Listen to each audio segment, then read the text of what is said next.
All right, all right, all right, all right. Welcome all you 1,260 subscribers. I am your man, Corb J. And welcome to this special show. We are going to have a great show today. We are going to have an amazing show. Make sure you hit the like button as you're coming in. Please hit the like button from me as you're coming in, so that way this video is distributed all over the place. So make sure you're hitting the like button for me, okay? All right. This is a long anticipated show. We are talking about Sammy Flex today. We are going to be addressing a few things regarding this individual. And so I am excited to have this show, and I'm excited to bring you all this. You are going to love what I have for you all today. But before we even do all of that, I want to first of all thank every one of my subscribers on this channel. Thank you all for your support. Thank you all for your kind words. Thank you for your contribution to this channel. Thank you. I could never have been able to achieve this much within a very short period of time. And so thank you. So I want to give you guys a shout out. So make sure right now, I want to go ahead and shout out where you're from. Shout out where you're watching me from. Go ahead and this is the time to do that. And I am going to give you all a shout out. Recognize my subscribers here. So the link to call in to the show is in the chat. It has been pinned to the chat. So you can kind of click on that at some point in the show.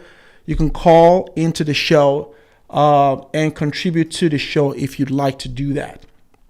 And I also, if you notice here, I do have a way to sort of recognize my subscribers and those that are contributing or at least adding to the show. So if you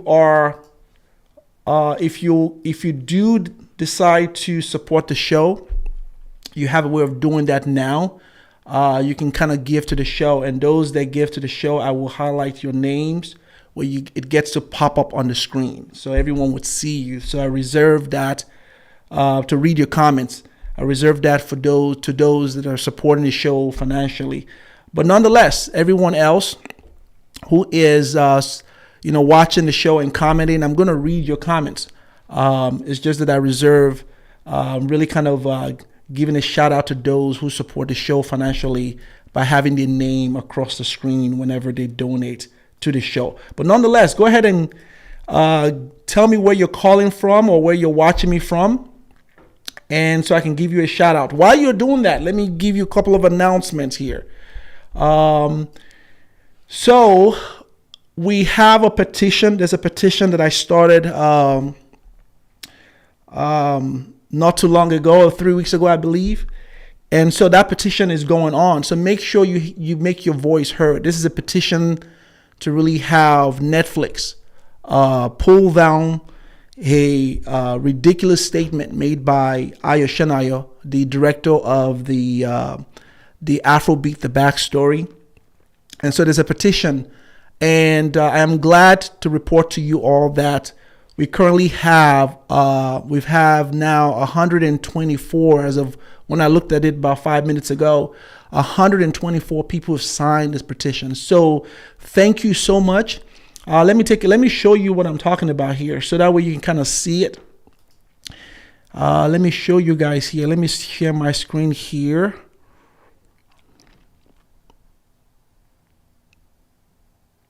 Oh, here we go. Okay. So hopefully you guys can see that. So here is a petition that we currently have. We have right now 124, as I mentioned, have signed this petition. And also what's even more interesting is that most of you, 124 of you, 120 shared this petition. And so thank you all for really making your voices heard on this. And so keep sharing those petitions. Keep making people aware because we need to address this. And I will continue to send this off to Netflix and have Netflix really kind of take this whole thing down, or at least retract this statement that was made.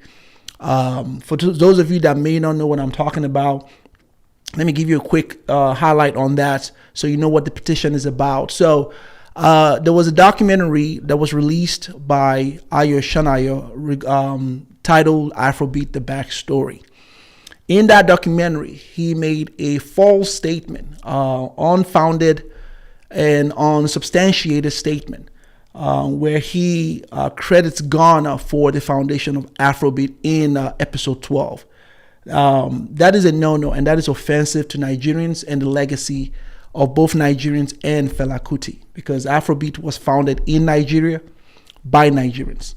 And so that is our petition to. So I'm not asking for, the entire documentary to be pulled down. That's certainly not what I'm asking for. What we're asking is to have that statement retracted, taken off. This is not unusual. Such things have happened with other communities. I'm sure you guys have seen where news network and media networks have had to retract statements that they made incorrectly publicly in the air. And so this is our way of saying that no one gets to just make wrong statements or say the wrong thing or disrespect us and get away with it. So this is our way of really doing something about it. Because if we just keep quiet and let anyone say anything, then it really devalues our value as Nigerians, as Africans. And so that is a statement that we're making. So thank you all to those of you that have really kind of made your voices heard. I'm encouraged by it, and I appreciate those that have also shared the petition. So keep doing that, and we'll keep kind of moving forward. All right. Another announcement really quickly that I want to make before I start really kind of giving kudos to you guys from wherever you're calling from, or at least watching this from. My channel is growing, thanks to every one of you guys. So thank you all. And in addition to that, I think it's important that, while we are representing Nigeria, we represent Nigeria with all excellence, and we do things the proper way. And so I am in the process right now of developing a website. That's part of my background, that sort of highlights and provides news regarding Afrobeats, what Nigerian artists are doing regarding Afrobeat, and really kind of give you guys updates. So that way it becomes the go-to avenue or website for you guys to get all things Afrobeats related as it relates to Nigerians. And so we get to control our own narrative. No longer will someone out there just put out something that is false regarding our country, regarding our artists. And so that will be released first quarter of next year, 2023. As we get closer, I'll let you guys know. And certainly when I launch that, you guys obviously will be the first to know that. So something to look out for as we come close. All right, here, let's go ahead and let's give a shout out. Oh, California is in the house. Ade, welcome. Yes, California is in the house. Chicago is in the house. The Entertainment and Global Review TV. Welcome to Corporate Junky. I'm glad you're here. Keep bringing in your let me know where you're actually are watching from, and I'll give you all a shout out. I have a lot to cover with you all today. We've got quite a lot to cover today. So let me go ahead and remind everyone how we got here. Okay, so let's talk about why we are here today. We're here to address a gentleman named Sammy Flex. And so this is my response video to his response video, believe it or not. And so I am going to address a couple of things. So here's how we got here. And I want to sort of give you all a reminder of how we are, because I understand communication. And so for those of you that may not know what's going on, that are probably joining my channel for the first time or watching this for the first time, here's how we got here. So about a few weeks ago, I did a live video where I talked about a lot of things. And in that 1 hour and 20 minutes video, I believe that's how long it was, I had a 13-minute segment in which I addressed a gentleman named Sammy Flex. I don't know this individual. And so I addressed a statement he made on a review that he did on his platform on both P Squared. And so I reviewed that, and I addressed that particular point and that particular behavior, which was an inciting and stoking of division between Nigerians and South Africa. In that video, I said, in a 13-minute segment video, I said that this is an individual that is stoking division. And I even played what he said. That way no one misrepresents what I said or misrepresents what he said. So people got the chance to hear this firsthand from him. And basically this individual was inciting or attempting to really kind of egg a division between South African and Nigeria by telling South Africans to really watch out for Nigerians, especially with their collaboration with Nigerians and South Africans working on both afrobeat and amapiano. And so that was a despicable statement and a despicable move by this gentleman. And so I addressed that particular point regarding that type of behavior. Should by no means necessary should anyone be promoting division against any country. Okay, it's a very low and despicable behavior. And so that's what I addressed in my video. Nothing more, nothing less. Now, this individual apparently didn't like my addressing him for being divisive. And so he reached out to me or commented on the video. Apparently this video was making its round, and you should go watch the video. The love and comments that I got from that video was very positive, and it was well received, and I appreciate everyone who really kind of contributed to that video. Anyhow, apparently he got wind of this video and decided to comment on it. I received that comment, and I saw his comment. Basically what he was saying was, what is your problem? You know, in many words, that I need to send you a love letter. I don't know what that means, bro. But I don't know what's going on in Ghana. I don't flow like that. Okay, don't be sending me no love letter. But apparently, what I think he was trying to allude to was that he was going to respond, because he did mention in his comment that you have to respond to me. And I basically replied back to him and said, you know, do not stoke division. That was what I was responding to. Do not stoke division between Nigerians and South Africa. And that to me is a feminine energy type of behavior. You know, I didn't tell him all of that, but this is my take on that. Because this guy obviously doesn't like Nigerians. And it has been made known to me, and I've, over the last 2 weeks in anticipation of this video, I've had to research this gentleman thoroughly. And I've been able to really find that this gentleman really has a problem against Nigerians. He tries to mask it. He tries to really kind of tiptoe the line or stay or on the fence, but we're not stupid. And so many Nigerians, many Nigerians that have really come in contact with this man, from what I've seen, have really expressed the disappointment at his level of this hate against Nigeria. So that's what happened. So anyway, he deletes the comment.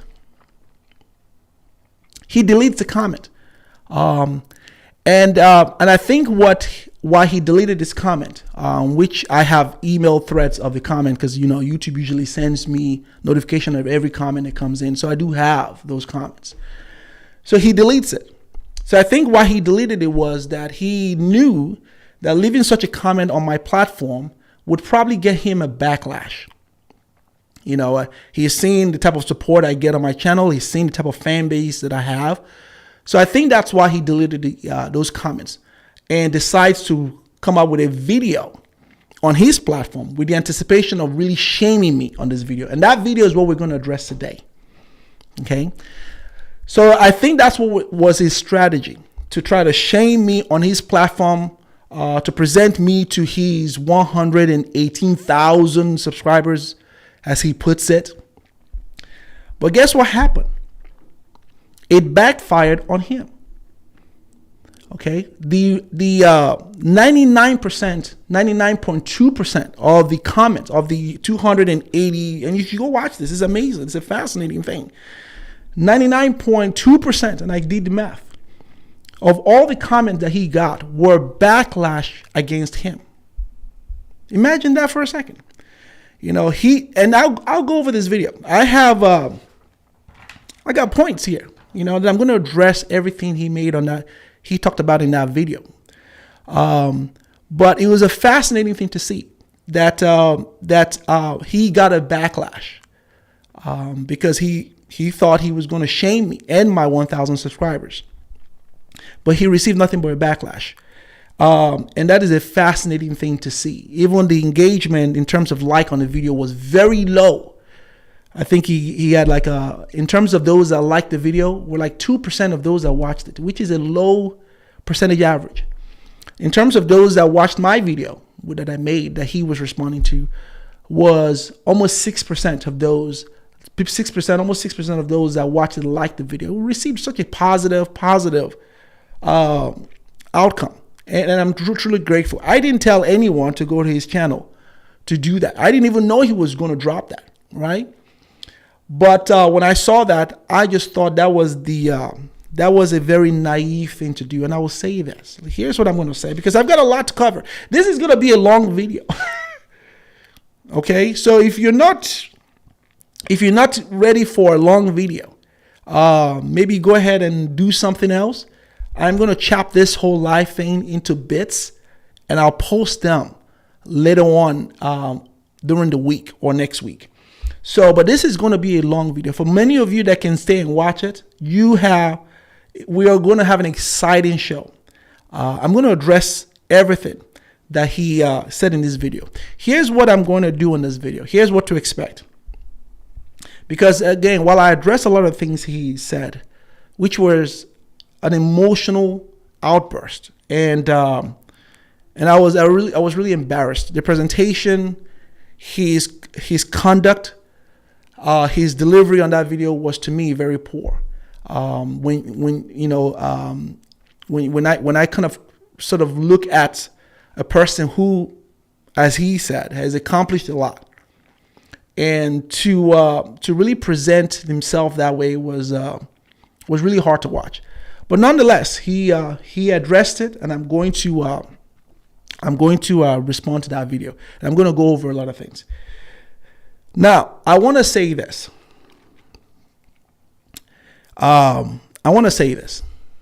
It is fascinating that a guy like Sammy Flex, who has 118,000 subscribers, felt the need to respond to an individual with 1,000 subscribers. That, to me, shows that he is a junior in terms of business strategy. He lacks emotional intelligence. He lacks the maturity to run an effective brand, because that one action he did, really, in my opinion, and in many business strategies will tell you, that was a wrong move to do that. And here's why. You do not respond to a small brand or a new channel coming up. You don't, especially if you are in that position that he is in terms of 118,000. Why in the world? I don't get it. Why in the world will a Sammy Flex respond to a channel that is 1,000 subscribers? For the life of me, I won't get it, because he stands to gain nothing. Right? He stands to gain nothing. And what he did, not that I was looking for it, and I'm going to address that. What he did was literally make me relevant. I wasn't looking for to be relevant. I mean, I'm relevant in my own right. But that was not why I did the video. I didn't do the video to clout. I don't need that. I did that video because what he said and his divisive nature and what he sort of displayed on this video was what I addressed. And that was it. Didn't do it to kind of gain his subscribers, but he said, so here's what he says in this video. I got points here. And let me go into the points. So here's what you guys are going to get in this video. So I've got 7 bullet points I want to address. So Sammy Flex insults my subscribers. Putting them down, he uses words like, I think the word he used for my subscribers was uncivilized individual. So I'm gonna address that. And second point, you don't get to talk to my subscribers that way. You don't. The days of you or anyone talking bad or disparaging Nigerians, those days are over. Those days are over. You see, here's something you need to understand. You can criticize Nigerians. Nigerians are not above criticism. Okay? This is not what it's about. Nigerians are not above criticism. But you don't get to disparage Nigerians. You don't get to do that. And guys like Sammy Flex have walked around with impunity on their platform, talking down to Nigerians at will, clouting over Nigerians to get views, clouting over afrobeat to get views. But at the same time, talk down on us. You see, you find people like that on YouTube. They don't like Nigerians, but they'll clout over afrobeats, our success. But then they want to talk bad about us on other areas. You don't get to do that. You're going to have to pick a side. Whether you talk bad on Nigerians and do that, if that's what you know. You don't get to really dabble and take our glory. You don't get to do that. Take our glory, but at the same time, you want to sort of like smear us. That's not going to work. So the days of Sammy Flex doing that are over. I got your time now, buddy. So anyway, so here's another point. So Sammy Flex says that I want attention. That's what he said in his video. That I want attention. So let me say this, because he somehow thought that my addressing his division, his stoking division, was me looking for attention. So here, let me say this. Let me give a PSA right now. This is going to be the first, because he seemed to say that think that I did that to gain subscriber, get attention. So here is a PSA. First on YouTube, to my knowledge, I don't think anyone has done this. If you are subscribed to Sammy Flex TV, do not subscribe to my channel. Let me repeat that again. If you're subscribed to Sammy Flex TV, do not subscribe to Corporate Junky. I'm going to say that one more time so that he understands that this is not, I'm not looking for clout. I don't chase clout. I don't bow down for nobody. So I'm going to say that one more time. If you are subscribed to Sammy Flex TV, do not subscribe to my channel, Corporate Junky. I mean, do whatever you want, but I didn't do that to gain some kind of subscriber from him. I don't need Sammy Flex subscribers. I am going to demonstrate. I'm going to show you guys a lot. I have a lot of data on Sammy Flex. I have a lot of data on him. And I'm going to show you guys a lot about that I have on him in terms of, because he went on bragging about his subscribers that I'm looking for. I'm going to show you why most of his subscribers are bots. They're not real subscribers. We'll get to that. All right. So that is point number 2. Point number 3. So Sammy Flex says that I encourage several people to unsubscribe from his channel. He went on and on and on about how he came to my to the video I did, and he saw people, me encouraging people to unsubscribe from him. That is absolutely false. You've never heard me on my platform say on video, unsubscribe from Sammy Flex. What he is addressing, and I think what he meant to say, because the way he said it on that video was, I was telling a lot of people to unsubscribe. No. So a couple of people made a point. I made a comment on my on that video that I did. And there was a comment. And now let me show you guys the comment where a gentleman says that Sammy Flex disparages Nigerians and talks bad on Nigerians. And this gentleman or person, I don't know who the person is, says that it is best for Nigerians to unsubscribe. And I said, agreed. Let me show you that. But to Sammy Flex, okay, if there's something I can't stand, is people without integrity. If you're going to tell it right. What I said was agreed, okay? But what he said and the way he made it sound was that somehow I was just having this campaign and telling people to unsubscribe. Dude, if I want to say that, I'll say that. So hear it from me now, because let me show you first of all what he. Let me show you. Let me go into that. Let me go into that particular. Because I want you guys to see this.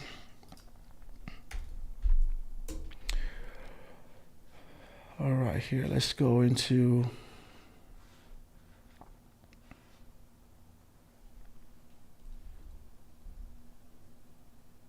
Okay. Let me show you right here.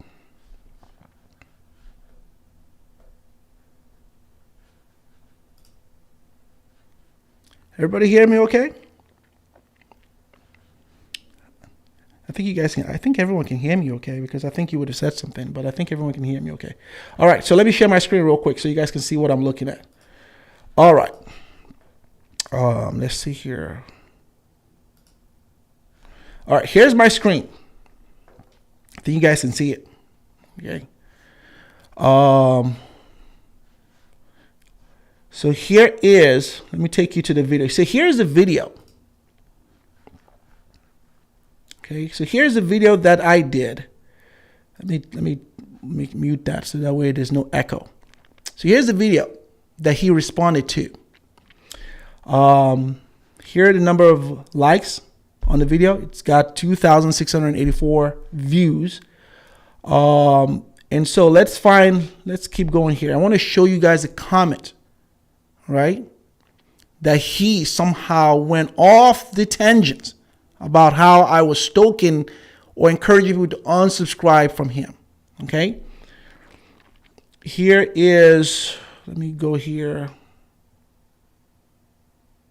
Let's go here. Let me scroll down. Okay, let me see here.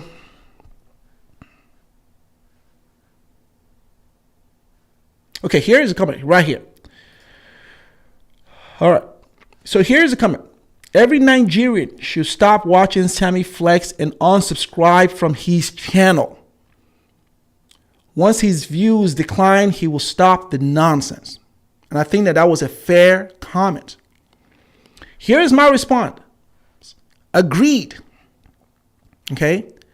That was the only comment you would hear. But he goes on and on about how I was somehow encouraging everyone to unsubscribe from him. So hear me now and hear me well. Because I am a straight shooter. Anyone that knows me, I am a straight shooter. I am like this. Like this. I don't bend with the wind.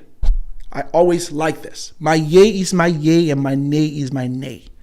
I might slide a little bit when the heavy wind comes, but I'm always erect. So hear it from me now. If you're a Nigerian, signed or subscribed to Sammy Flex, okay, you should never sit in there and allow someone to disparage your country and your people at will with impunity. You need to go ahead and unsubscribe. Now you've heard it from me in terms of my video. Okay. All right. Let's move on. All right, Sammy Flex. bragged about his 118K subscribers. Talked about how he worked hard. I'm going to show you guys in this video why most of those are bots. They're not real subscribers. And I'm going to show you, I'm going to tell you why that is. So here's why those are bots. When you look at Sammy Flex, and I have done this for a living, and I'm going to talk about my my background. Okay, we're going to talk about that on this video, but we're going to share a lot. This is with the information I have. Sammy is not going to come back from this. He's not.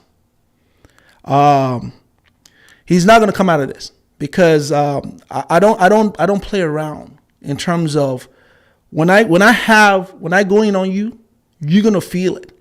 Sammy is not going to come in terms of his credibility, whatever, if he still has one, because from what I've gathered, he is not liked in these YouTube streets. It's not liked, right? So whatever little credibility he's got, he's not going to have it. He's not going to come back from this. Okay. All right. So let's go into another one. So here's another thing. So he, on his video, he called me names. He used words like mofo, called me lazy ass. He called me evil. He called me wicked. So here's what I'm not going to do, because what if anyone knows me very well, I like to I'm an academic. So a lot of what I do, when I try to discuss things, it's usually for educational purposes. So this is a teachable moment, and this is going to be a teachable moment. I'm not going to call Sammy Flex names because that is beneath me. I'm not going to do that. I'm not going to use words. I'm not going to do that, because that is unintelligent. That is beneath me, and that would dilute or take away from the message of this video. And I need this video to strike a point. So I'm not going to do that. So he can call me all the names he wants, but I'm not going to do that. I am going to use this as a teachable moment for this individual. Here's another thing I want to address.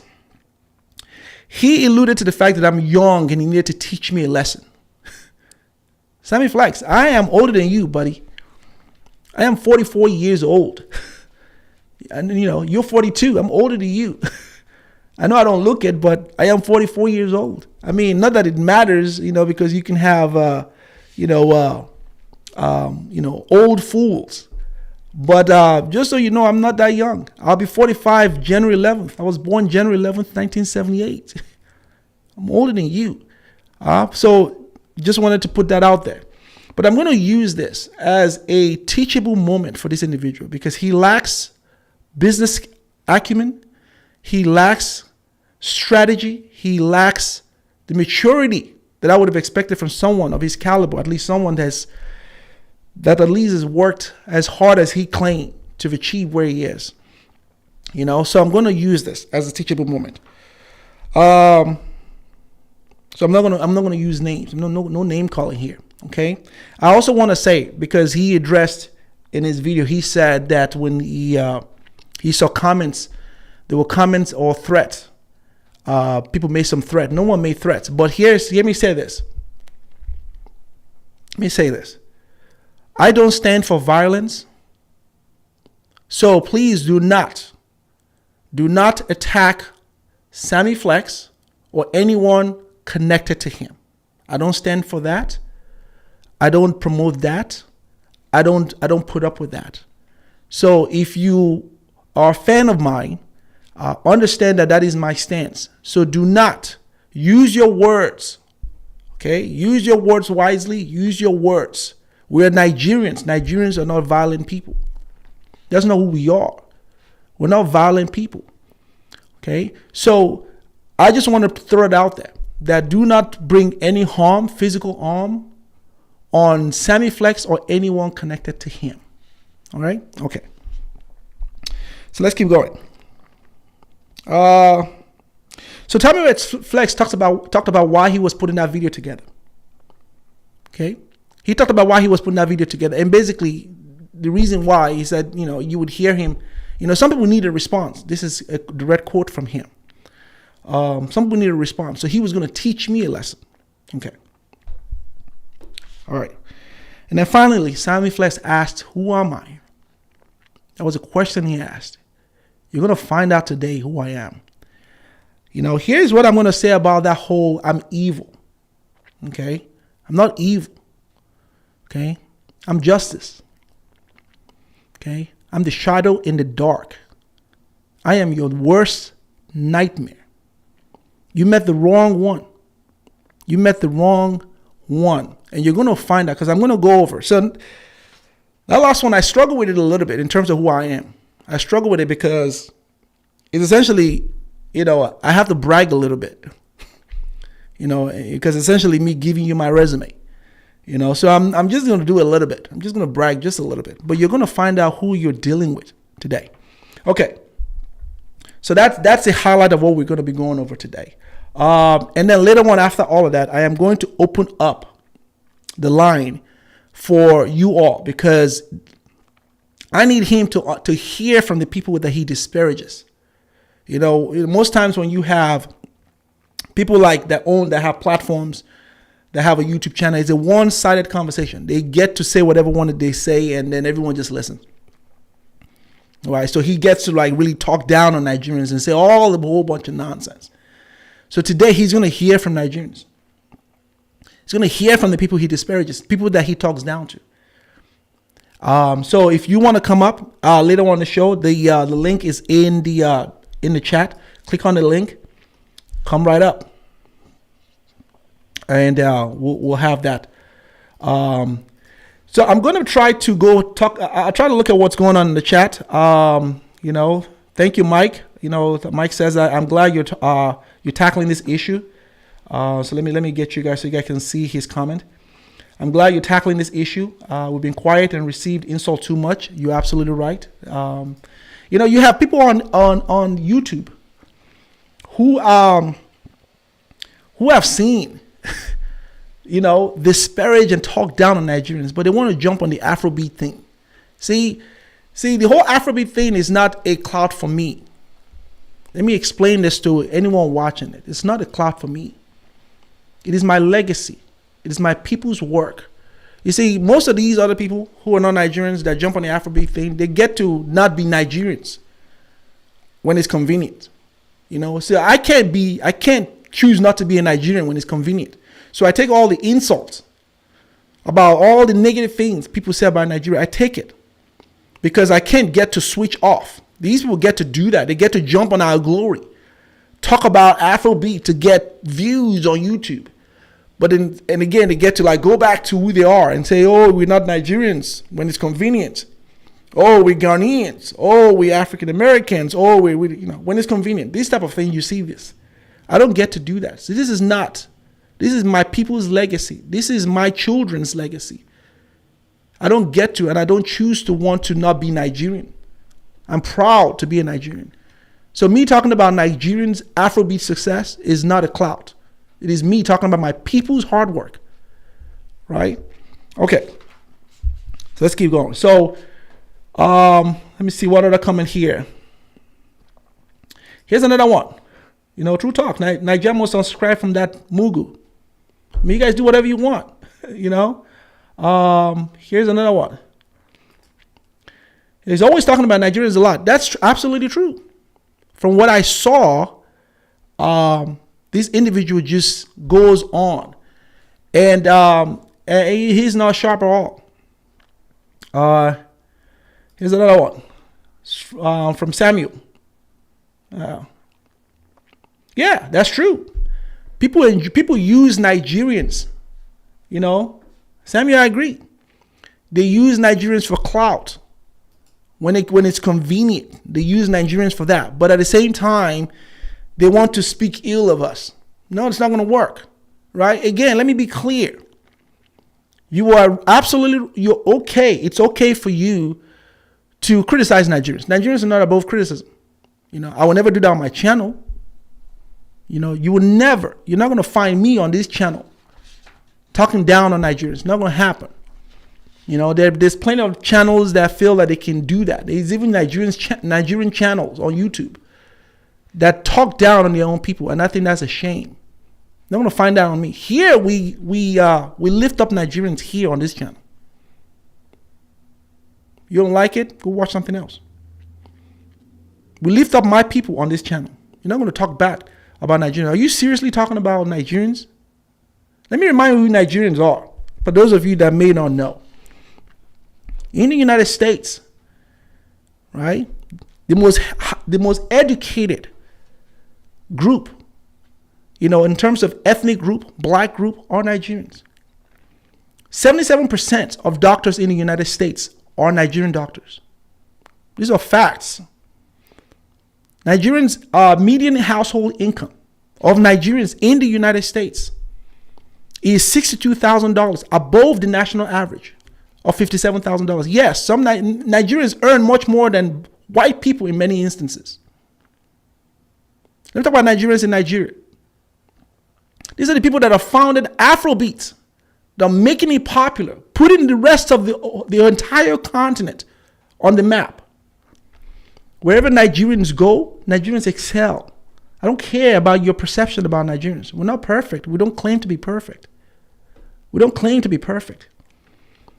you're not going to demean us or somehow put us down because you think you can do it with impunity. That's not going to work. So if you're going to speak about Nigerians, you need to really be careful, because I'll just come for you. Now, I'm not going to come after everyone. You know what I mean? Come on. That's not what it's about. You can criticize Nigerians all you want. It's fine. It's a free country. It's a free world. You can do that. There's nothing wrong with that. I don't have a problem with you being fair and criticizing Nigerians. No, there's no problem. But if you're going to be bashing Nigerians on your platform all day, it's not going to work. Because that's hate. That's something else. That's not being critical. That's something totally different. It's not going to work. Okay. So let's keep going here, because I got a lot to do. We got a good show. Yeah, I hope he's watching. I hope he's watching, heads. I hope he's watching. And I think he's watching. Because a guy like Sammy Flex is petty at best. It's petty. For him to feel the need to want to respond to me, that's petty. Because here's what I'm not going to do. If I have 1,000, so here's what he said. Okay, that I'm a small channel. Sammy Flex, yes, I am small. I just started this thing 10 months ago. I haven't been here that long. I opened this channel September 23rd, 2021 was when I created an account, a YouTube account for myself. And my first video was in October. So I've only been on this thing for like 10 months. And in that 10 months, my channel has grown substantially. I was only 400 subscribers in May. 400. And grew substantially. I added about 800 and something subscribers in almost 3 months. That is what we call in business exponential growth. So I haven't been in this long. You've been in this for 5 years. Okay, so don't compare me with you. You've been in this long, and I'm going to let these people know. Why your channel, even as because you bragged about it and you called me out. You talked about how little I am, how I'm struggling with my 1,000. No, I'm not struggling with my 1,000 subscribers. No, I'm not. My people have made me who I am today. These people that you somehow talk down on and call them uncivilized, that's not going to work for me, man. Because these people are the ones that have made my channel where it is today. Okay? And I have utmost respect for my subscribers, because they literally lifted this channel up. And so you're not going to get to do that. But it's a free country, it's a free world. You can say whatever you want, but understand whatever you say has consequences. So don't compare me with you. I am growing. But I've been on YouTube for 10 years. I haven't. I've had my own channel for 10 months, but I've been operating on YouTube for 10 years, and that is due to the work I do. utilizing YouTube as a business strategy for a lot of the clients that I've worked with too. I'll go into all of that. So I'm familiar with the platform. I'm familiar with all the social media platform. So I'm not new to the to YouTube platform. I've been on this for 10 years in my 20-year career. But in terms of me owning a platform and really kind of having my own channel, I've only had this for 10 months. So I haven't been there that long. And most of my videos have been doing substantially well. So we're going to review Sammy Flex's, because he brags about his 118,000. So I'm going to tell you why those are bots. I'm going to show you data. We're going to review his, okay? Because when you look at the information I'm going to show you, when you look at the views that he's getting for a channel that has 118,000 subscribers, the amount of view he's getting are really poor. Let me say that again. For a channel that has 118,000 subscribers, which is why I'm going to show you why most of those are bots, okay, and paid for. Most of those are bought subscribers. They're not real organic subscribers, because he averages the same thing I'm averaging. I mean, my views on my videos are around 1,000, 2,000. I have videos that are 3,000, 5,000, 7,000, 10,000, 18,000 views. And I've only been doing this for only a few months. That is not normal on YouTube. As a matter of fact, the statistics on YouTube in terms of channels to get monetized or get reach 1,000 subscribers is 22 months. That is the average on YouTube in terms of, when you open a YouTube account. If you don't cheat, if you don't buy bots, if you don't buy all of that stuff, it's 22 months. There are a few outliers like myself that do it less than a year. Some people do it in 3 months. Some people do it in 8 months. But majority of people, because YouTube isn't easy.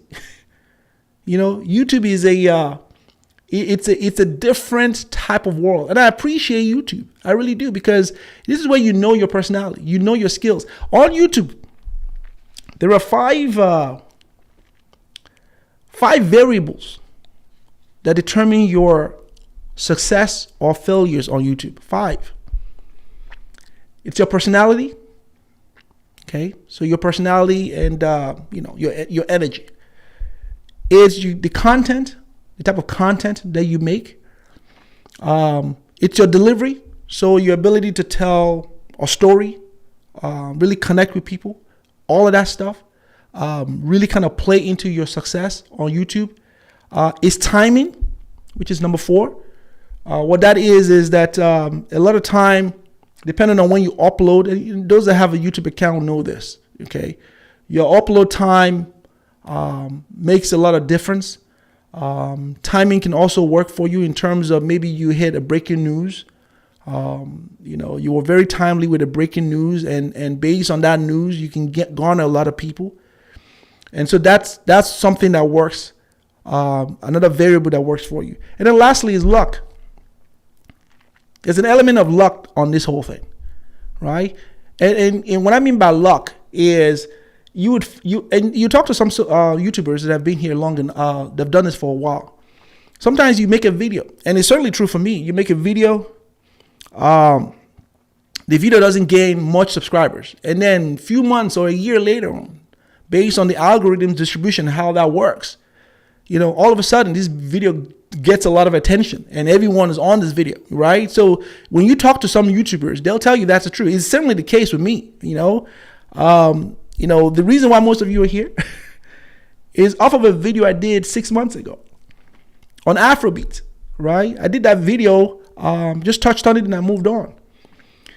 That is a video that got served. And many of you, that brought most of you here, which is what I looked at when I saw the analytics and data. I was able to now use that as a way to say, let me speak more on this, because people, it seemed like people really like that. So that's what I mean by luck, right? Same thing, case in point, with CK. His song Love Wanting to, when he did that video, it was like a 2 years old video. right? Didn't really gain any attention, but based on the algorithm's distribution of it 2 years later, all of a sudden the whole world learned about it, and boom, there you go. So those are the 5 variables that really kind of work for you on YouTube. So YouTube ain't easy, right? YouTube ain't easy. So I would never look down on a YouTuber who is coming up. I will never, no matter where they are, because it's not an easy task. It's not an easy thing. These 5 variables have to work for you. And so it's not that easy. But for Sammy Flex to go on and try to put me down because he's got 118,000, we're going to talk about it today. Okay. People like Sammy Flex, have no talent. Here's what I mean by that. So there's 2 types of structure on YouTube in terms of when people are having videos put out on YouTube. There's 2 types of structure that you will typically find on YouTube. So there's the individual host, which is like myself, so you guys are logged in, you're watching me right now. It's, so it's nobody else, it's me. So it's individual hosts that really kind of present. And so everything about the show falls on me, right? So my personality, my delivery, my ability to tell a story, all of that falls on me, right? And then you have group hosts, those that have like, you find them on YouTube, they have like a panel, where it's different people contributing to the show, so you never know who's really carrying the show. Someone like Sammy he can't carry the show. He can't carry the show because he's got a panel all the time. Most people use that as a strategy because they don't have enough personality to really carry the show, right? I mean, there's nothing wrong with that structure. I'm not putting it down whatsoever, but understand there's a reason why people have a panel. When they have shows, they have a panel. Why does this keep doing that? So someone like Sammy can't carry the show, so that's why he has to have a panel. But nonetheless, that's his structure. I won't really kind of I won't look down on that. But understand that it's a lot harder. Those that are individual hosts like myself, in my opinion, are the true talent, because we're carrying the show. I'm carrying my show. This is me. The success and failure on the show falls on me. There are no other personality. Once in a while, so when you find those types of channel, you need to give them kudos because they are the ones carrying their show. It's not easy to do that, right? It's not easy to do. All right, so there it is. So let me see if there are other comments here that I want to kind of let's see here. Yeah, I know he made a statement by Kiss Daniel. Yeah, he made, I think I saw something regarding that too. Yeah, please, the Entertainment Global Review, please join the conversation. So the link is in it's pinned up in the chat. Click on it and join. And when you come up here, please. So the rule here is you can't curse on my show. I don't allow cursing on my show. You can threaten anyone on my show. I don't allow that. You'll be removed. Anything else, please feel free to express yourself. If I can't curse, you can't curse. It's my show. But yeah, feel free to come in. Yeah, D-Rock. Yeah, you're absolutely right. He's a spread of hate about Nigerians. That's what exactly. And I've seen all of these things about, to suggest that this individual. And so I'm going to address him today. He's met the right one.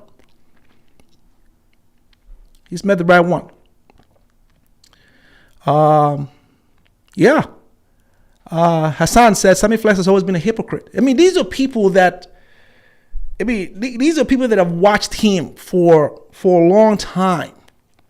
You've watched him for a long time. And I've seen, when I was going through, my team and I were going through, research on this individual, I saw that. Okay. There's nothing fair about his platform and his so-called journalism. There's nothing fair about it. Okay. And so you don't get to speak down on Nigerians. If anything, you want to respect Nigerians. I mean, are you serious? So let me say this, because a lot of people watch this and think that I'm against Ghanaians. Ghanaians are my peoples. Okay? Ghanaians are my peoples.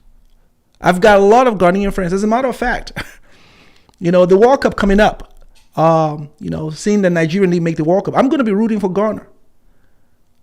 Because Ghana is my peoples. I don't have a problem with Ghana.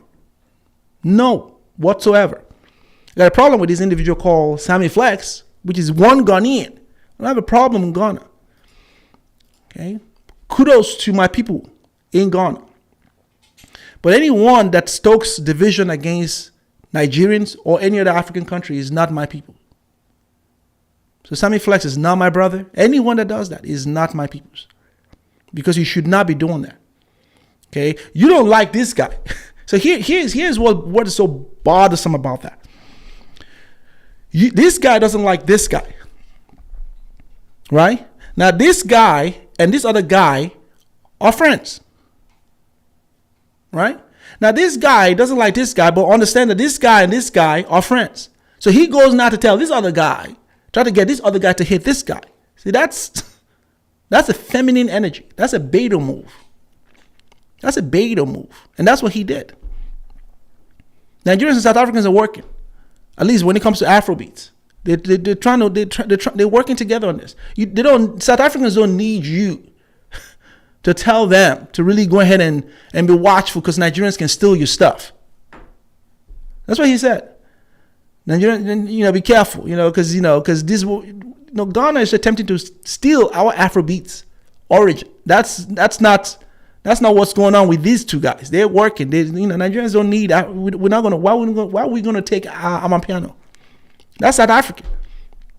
20 years from now, it's always gonna remain South African. What are you talking about? So that is the type of division and beta male move that we're gonna address today. All right. So that's okay. Let's get right into this, because we've got a lot to cover. All right. So I'm gonna show you guys data. I'm gonna show you a lot of things. So I want to get right into it. So let's talk about the. I think I've addressed the first point in terms of my subscribers. Don't talk about my subscribers, man. Talk about your subscribers. Okay. Talk about your peoples. Don't worry about it. Okay? My peoples are my peoples. Okay. And I'm very protected. I'm protective of my people. So don't talk about it. It doesn't even matter if they're Nigerians or they're Ghanaians or they're not, or they're non-Africans. These are my peoples. These are what are holding my channel up. I'm going to talk about my subscribers. Okay. We're 1,000 strong. And we're going to grow to 2,000, 3,000, 4,000, 5,000, 10,000. We're going to go to 100,000. I mean this to win it. Okay. I don't want attention from your channel. I don't need your channel, because a lot of what you got is bots. I don't need your subscribers. I don't need none of that. I really don't. They're not watching you, by the way. You're not watching you. You're 118,000 subscribers. So Sammy Flex has 118,000, but his video, like I mentioned, are like 1,000 views, 2,000 views. Well, I'm gonna show you all that. 3,000 views, 5,000 views, 6,000 views, 6,000, 7,000 views. Those are his views that he's averaging. Those are what he's averaging on his post. I get those views. I'm 1,200 subscribers. I mean, the idea that I did one video on this guy and he thinks that I'm cloud chasing over him. Are you serious right now? One video. Right? Which is the video I showed you guys. That's it. I did that like 3 weeks ago. My channel has been around 10 months. And this guy somehow, you see, that's the ridiculous things you hear from like a lot of silly big channels. When you criticize them, oh my goodness, you want some attention. No, I don't. This is one person I don't want attention. I don't want none of that. So I've just told you. I've told my subscribers or anyone watching, if you're subscribed to something like, don't subscribe to my channel. I mean, do whatever you want. But this guy seemed to think that I responded to his division because I'm looking for attention. You got to be kidding me. All right. So we're going to talk about all of that. I'm going to review his, all of that. So I think I've gone through everything I want to go. So let's get into it. Let's get right into it, because we got quite a few things. I'm going to leave my background for the end. I'm going to leave that for the end. No, you know what? Let me go ahead and talk about it right now. Because let me get it out of the way, because he talks about who am I. So let me give you my background. So it gives you guys an opportunity, for many of you also who may not know who I am, right? So let's talk about it. So let's start with we've talked about my age. Let me repeat that. I am 44 years old, will be 45. January 11th coming up. I'm married. It'll be 10 years married in October.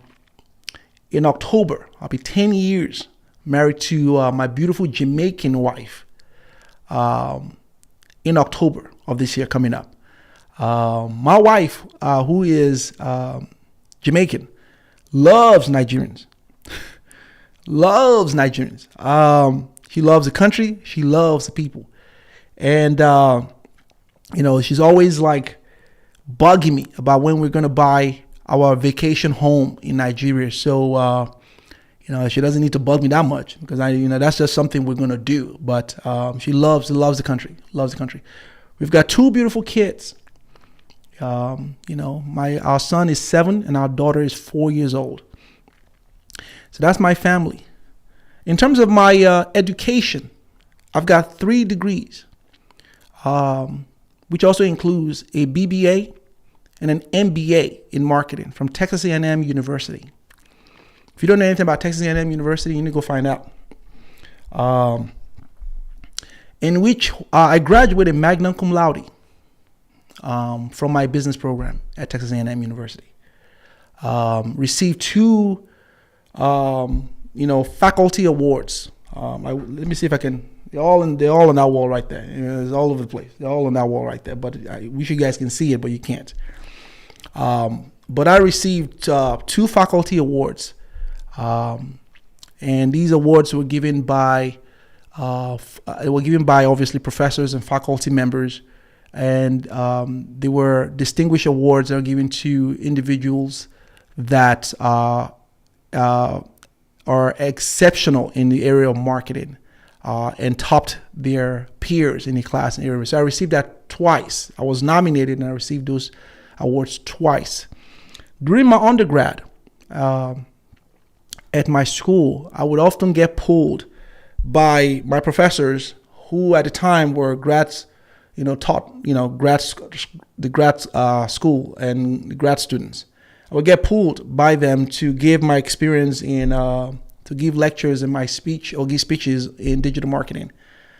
This was during my undergrad at Texas A&M University, the location that I went to, and I would give speeches to MBA students. This is before I went through my MBA program, and then obviously when I went through my MBA program, I continued as such. These professors really gave me the opportunity to really kind of shine and really lecture during that, with my experiences.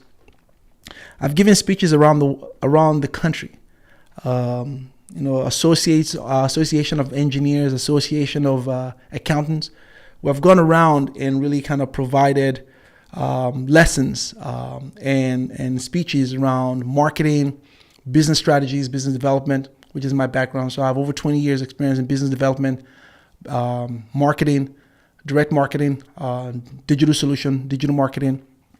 My biggest value and what most companies have used me for is in terms of behavioral science, in terms of data, aggregate, really humanizing data, collection of data, and telling a story with data. So I'm the guy they bring in, okay, to really kind of look at traffic on site, understand the behavior of visitors on the site, and try to really kind of put together a very comprehensive strategy that maximizes profit as well as maximize outcome for the site. So we'll get to that later on. So I've gone around as an evangelist, really kind of walking, and that's what I currently do.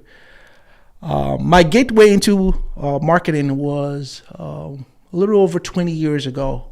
I used to own a private label company in New York City. I owned a clothing company. I was in fashion for a while. I ran Fashion Week in New York. And I ran Fashion Week, for my own private label. I've been exposed to a lot of people.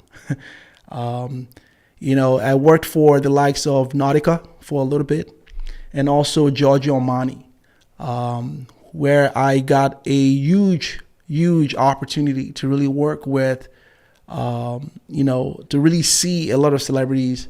I wouldn't name anyone. I don't do that. That's just not what I do. I worked at the corporate office in New York. This is while I was coming up or building my little brand or my little private label clothing company in New York. So I had the opportunity to work for Giorgio Armani, which was it was a special opportunity. I beat all of the FIT students. FIT in New York is Fashion Institute and Technology. This is where people go to learn fashion, and it's a very prestigious school in New York. It's on Fifth Avenue in New York, and many of these people that go to the school go there for the opportunity to work for Giorgio Armani, Valentino, these big brands that. So I didn't go to that school. I went to business school, right? But nonetheless, I was picked, and I had the opportunity to work for Giorgio Armani, and I worked for the haute couture department. The haute couture is essentially clothing that you won't find at the store. These are $150,000, $200,000 garments that is made for just one person, right? It's those are the stuff you see on red carpets, galas. So I worked for the company that really worked for Armani at the time, to really style and have that put on very special people. I'm getting can you guys hear me okay? Because I'm getting a bounce back. Can someone just tell me? You guys hear me okay? For some reason, I'm getting a bounce back. Can someone tell me if you can hear me? Just put a yes in the chat if you can hear me okay.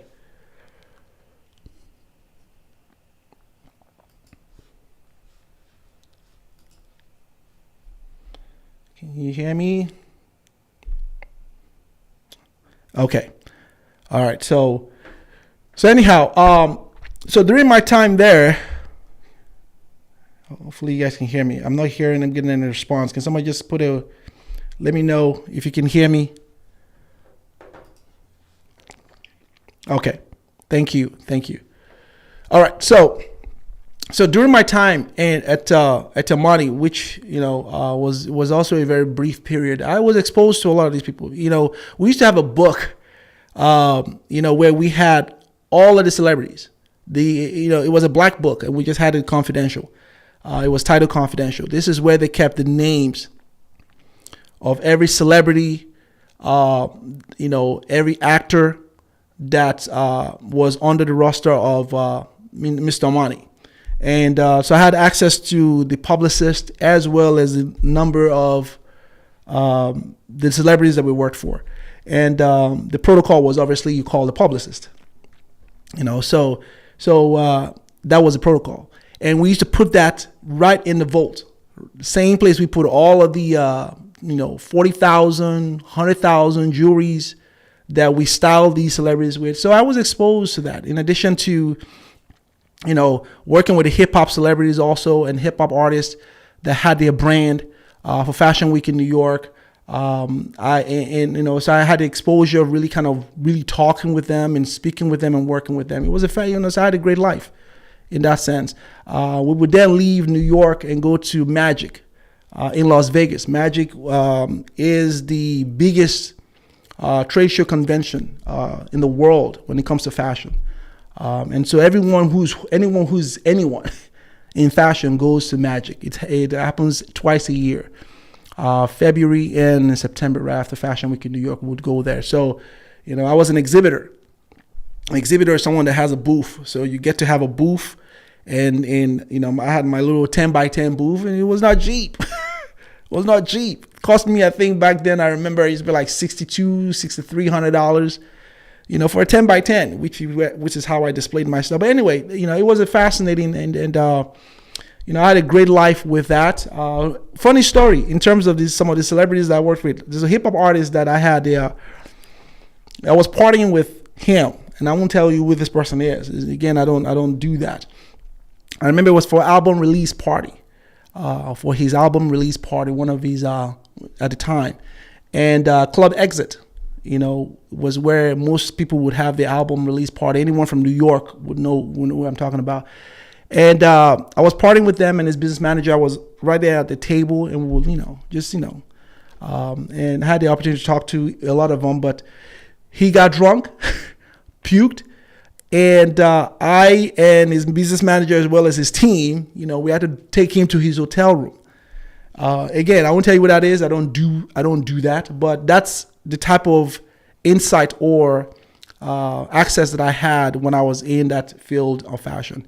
So that was a fascinating time, but obviously that whole thing went up the smoke when 2008 hit, and a lot of people lost businesses. I lost my my clothing company. I could no longer sustain that, so that was a trying time. So I had to reset. I had to start all over. That was a very difficult time in my life. I even ended up homeless, believe it or not. So these things have not been all pitches and creams, but then picked myself back up and pursued my marketing background. I've worked for a lot of companies, and so when Sammy makes it look like, who am I? It's interesting because, again, like I said, I can't say without bragging a little bit. I've worked with kings. I've worked with a lot of people that he only gets to watch on TV, or maybe report on as a journalist in Ghana. I walked with some of these people, met them face to face, dealt with them in a professional setting as it relates to my field at the time of fashion. But I've then, I've then after that worked for a lot of companies in the area of marketing, business development, and data solution. So I'm the guy companies call to come in and set up their digital footprint, and to really kind of expand their market brand. So I look at a lot of variable things. I've done ads on Google Ads. I've done ads on social media. We've done retargeting campaign. We've done ads on YouTube. So I'm familiar with all this platform. But more importantly, I'm the data guy. So I look at data and I just sort of really use that to make decisions, business decisions, as it relates to marketing strategies and expand all of that. I've had the pleasure of making a lot of money, even as a business owner, but also working in corporate. I walked away from corporate last year, which is why I started my YouTube channel, because I just no longer wanted to be bothered with corporate. Hence my name, Corporate Junky, because I've really worked with a lot of corporation and corporate. So I know how these people think. I've made a lot of money, and I've made upwards I think the most I've made is 185. And again, I'm only telling you this because he asked.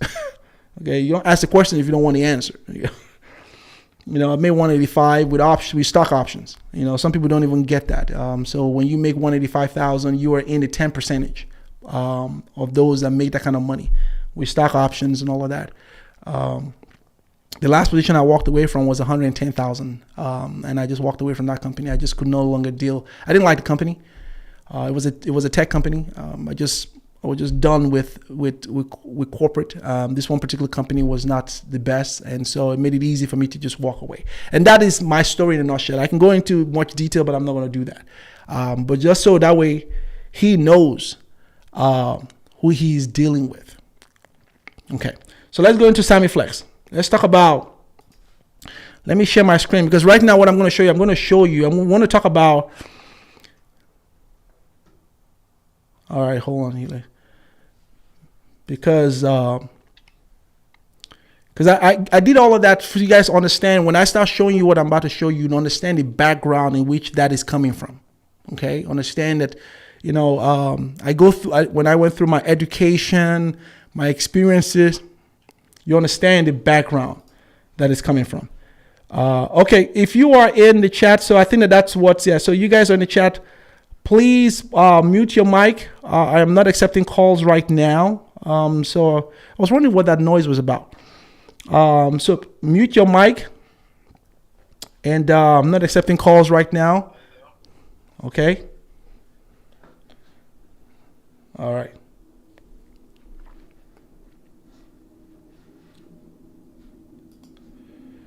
Okay. So not accepting calls right now. Wait till I am ready, and then we'll bring you on the show. Okay. So let me see here.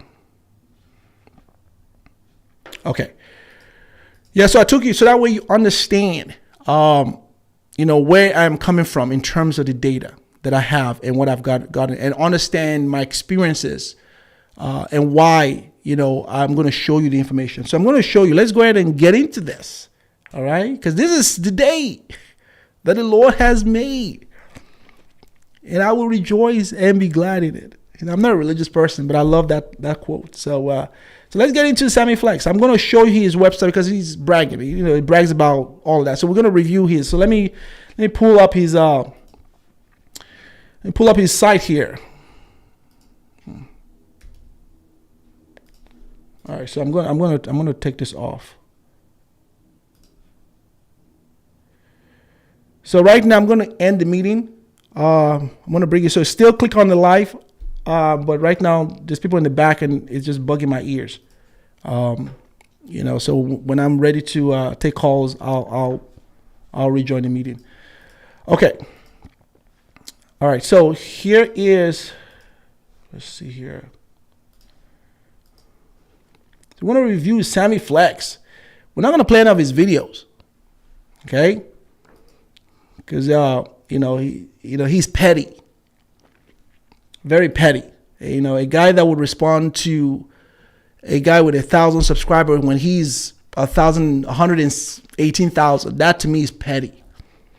Okay, it's petty. I would not respond to a person, that is averaging views lower than I am. I'm not going to do it because there's no point. Because you make them relevant from a business strategy perspective. Okay, so understand this because I come at things from a business strategy perspective.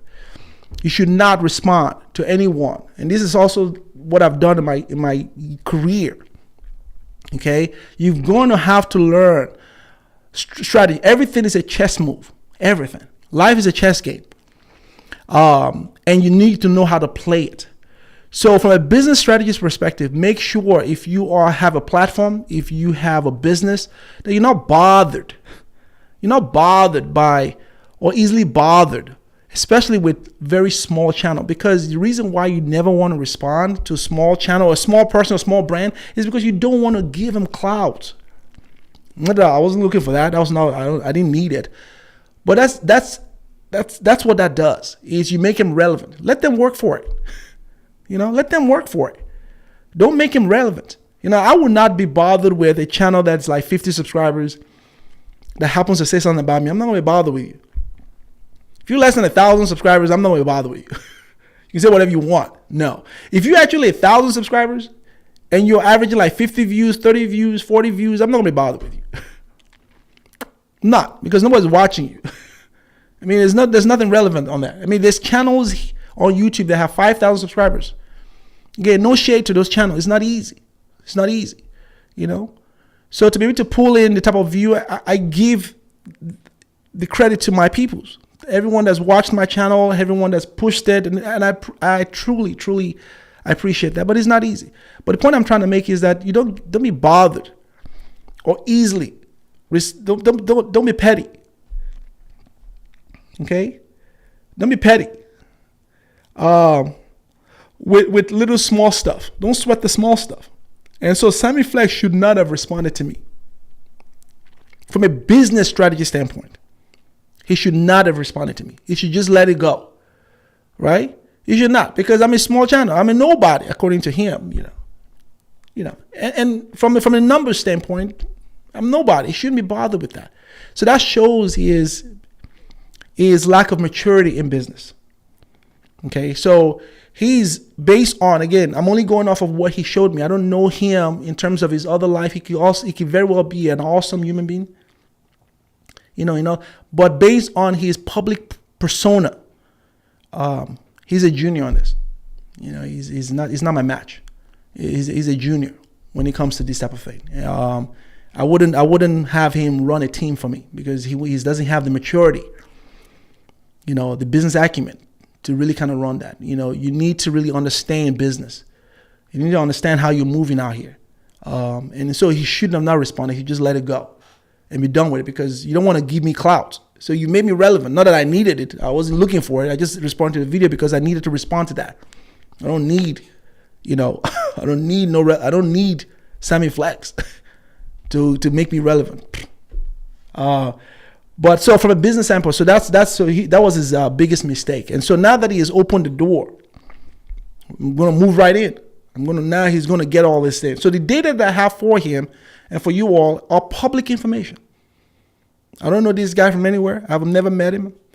I live in the United States. He's in Ghana, so I don't know him. But I have a set of skills that allows me to pull information, on people. So I'm going to review him here, and I'm going to show you some. And most of the point I'm trying to drive here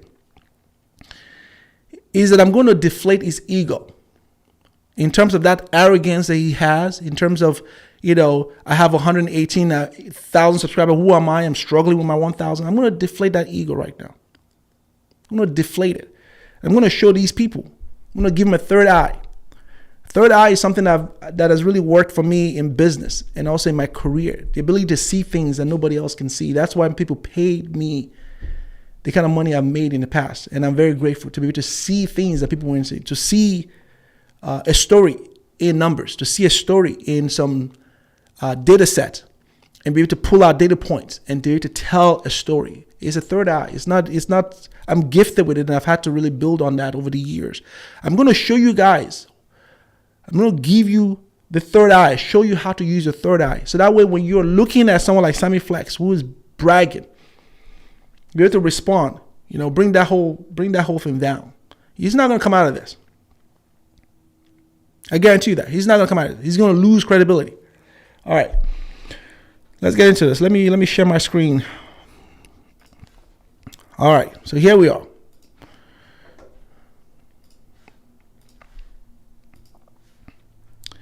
All right, so I'm going to also pull my channel up.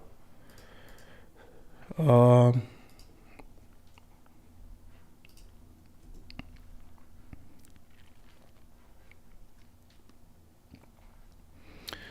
I'm going to pull my channel up.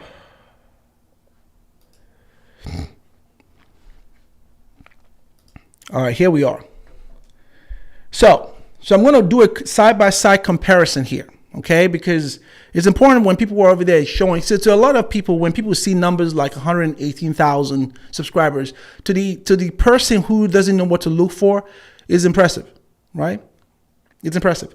May I also note that Sammy Flex is not a verified YouTube channel, okay? It's not a verified YouTube channel. That means something. It's the reason why. He doesn't have a badge on his YouTube channel. Okay, there's a reason why. And I'm going to demonstrate why that is today. Okay, so on YouTube, to get verified on YouTube is literally 100,000 plus. That's your eligibility. 100,000 plus subscribers gets you verified on YouTube. Okay, that's YouTube automatically adds a badge. You guys have seen that. That's a little check thing, that little gray check that you find. There's a reason why.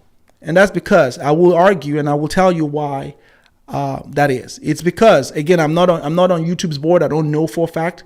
But based on my experience on this for years and based on KPIs that I tend to look at when I'm looking at performing channels or channels that are social medias that are performing very well, there's things you look for. Okay. And on YouTube, it's also on YouTube, things like engagement, click-through rate, how you calculate that, view rate.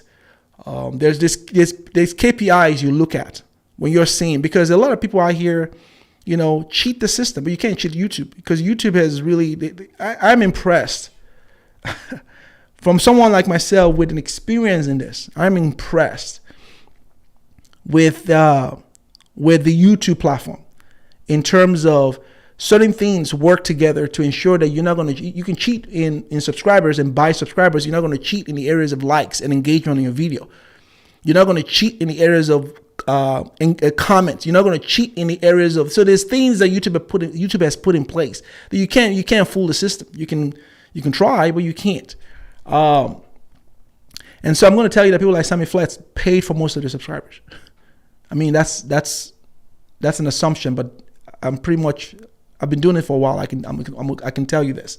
You find a lot of that, with people who want to deceive people. So you go and you find, so when I review, I'm going to get to this, okay? When I work with companies and we're trying to find influencers who we would use to promote a brand for a particular company. So I'm the guy that work with companies to really try to narrow which influencers we use. So I usually go to social media sites, Facebook, Instagram, YouTube, to see how strong that person is. One of the things I look for on YouTube is the number of views you're getting, okay? Because that is a strength. Subscribers don't mean it. Subscribers mean things, right? YouTube doesn't pay for subscribers. Okay, YouTube does not pay content creators for subscribers. Subscribers are important, and I'll tell you how they're important. YouTube pays for views. Views are the cream of the crop. That's what YouTube pays for. So where subscribers come in is that subscribers, when you have a lot of subscribers, in this case, Sammy Flex with 118,000, what that does for you is it at least ensures that your video will get seen because you have 118,000, right? So the 118,000 subscribers, are more likely to really watch your videos while YouTube is also pushing it out to like new people. So that's where subscribers comes in. Subscribers is very important in that sense. But in terms of you getting paid, YouTube doesn't pay you for 180 because you have 118,000 subscribers. They pay you for views on your video. Okay, so that's very, very important. So those are the things I look at. And then when I go on social media, like on Facebook and all of that, I look at the same thing: engagement, level of engagement, interaction. Here's what I typically find with a lot of people out there who cheat the system. And I know this for a fact. You'll find this. And here's something you look out for when you guys are judging channels like Sammy Flex, right?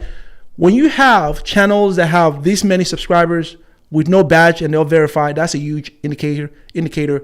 Someone like Sammy Flex with 118,000 should be averaging every video 35,000, 45,000, 60,000 a pop. That's where you should be at with his 118,000 subscribers. That's where you should. People that have 100,000 subscribers, that's averagely where you need to be. If you got those subscribers the right way, you didn't cheat the system, right? You didn't pay for bots, and that's where you should be. You certainly are not supposed to be at around the 4,000, 5,000, 6,000. That's not where you're supposed to be at. Okay, that's not the view. That's not the view count, right? People like myself with 1,000, 2,000, 5,000 subscribers are the ones that dabble around the 5,000, 6,000, 2,000 view count. That's how that works. If you are engaging, if you fall into the 5 variables that I talked about, but if you have 118,000 subscribers, you should be averaging per video. You should be averaging every time you release a video, 20,000 views, 30,000 views, 40,000 views. That's where your video should be at. Double digits, right?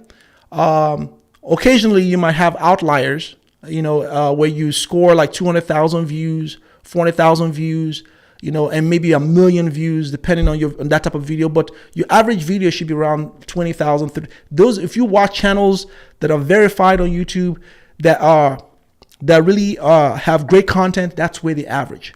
Again, I'm going over this because he called me out and he's bragging. So we're gonna deflate all of that today, right? So if you are in the 4,000, 5,000, you're not doing really hot. If your channel is over 100,000 subscribers and your videos are averaging 4, 5, 6,000, you're underperforming. You're underperforming. Now, I'm not going to fault these channels because it's not easy, right? But the point I'm trying to make is that if someone is going to brag about that, that is a huge deficiency in their performance. So I look at that, right? And then on Facebook, I look at people that have all these followers, right? And then when you see their post on Facebook, it's like 10 likes, 10 posts. Those people bought the followers. You can buy followers with $200. I can get you 35,000 followers on YouTube, on Facebook. Maybe $300. I can get you 35,000 followers on Facebook. And the way to do this, and this is how most of these people do this, is that you target, and I'm going to, oh boy, he's met the wrong one. So on Facebook is the worst, right? You know, when you create like campaigns on Facebook or even Instagram. So you find a lot of these people on Instagram with like 300,000 followers and all that. But when you go and look at their followers, a lot of the followers are usually in third world countries. You know, China, Bangladesh, India. There's a reason why. Because the cost per click for those are very, very cheap, right? And so a lot of people use those as a way to build their followers. So it gives the illusion that they have a lot of followers. Okay, so that's what they do. So they create a campaign like an engagement campaign or a follow campaign on Facebook or Instagram, and they target these third world countries, Egypt, you know, Bangladesh, India, people that, you know, who would just like anything. They would just click on the like button, right? And so that's how they get a lot of these. But when you look at the engagement again on the post, you never find anyone liking it, because these people's their behavior, they're not interested in what you're doing. They just liked it because they saw anything from the United States is great. So, you know, and YouTube and Facebook and all this platform know how to collect data. So when they create these different campaigns, you know, they understand behavior, which is a part that I focused on, you know, in my career, is behavioral science. I even put together a behavioral model.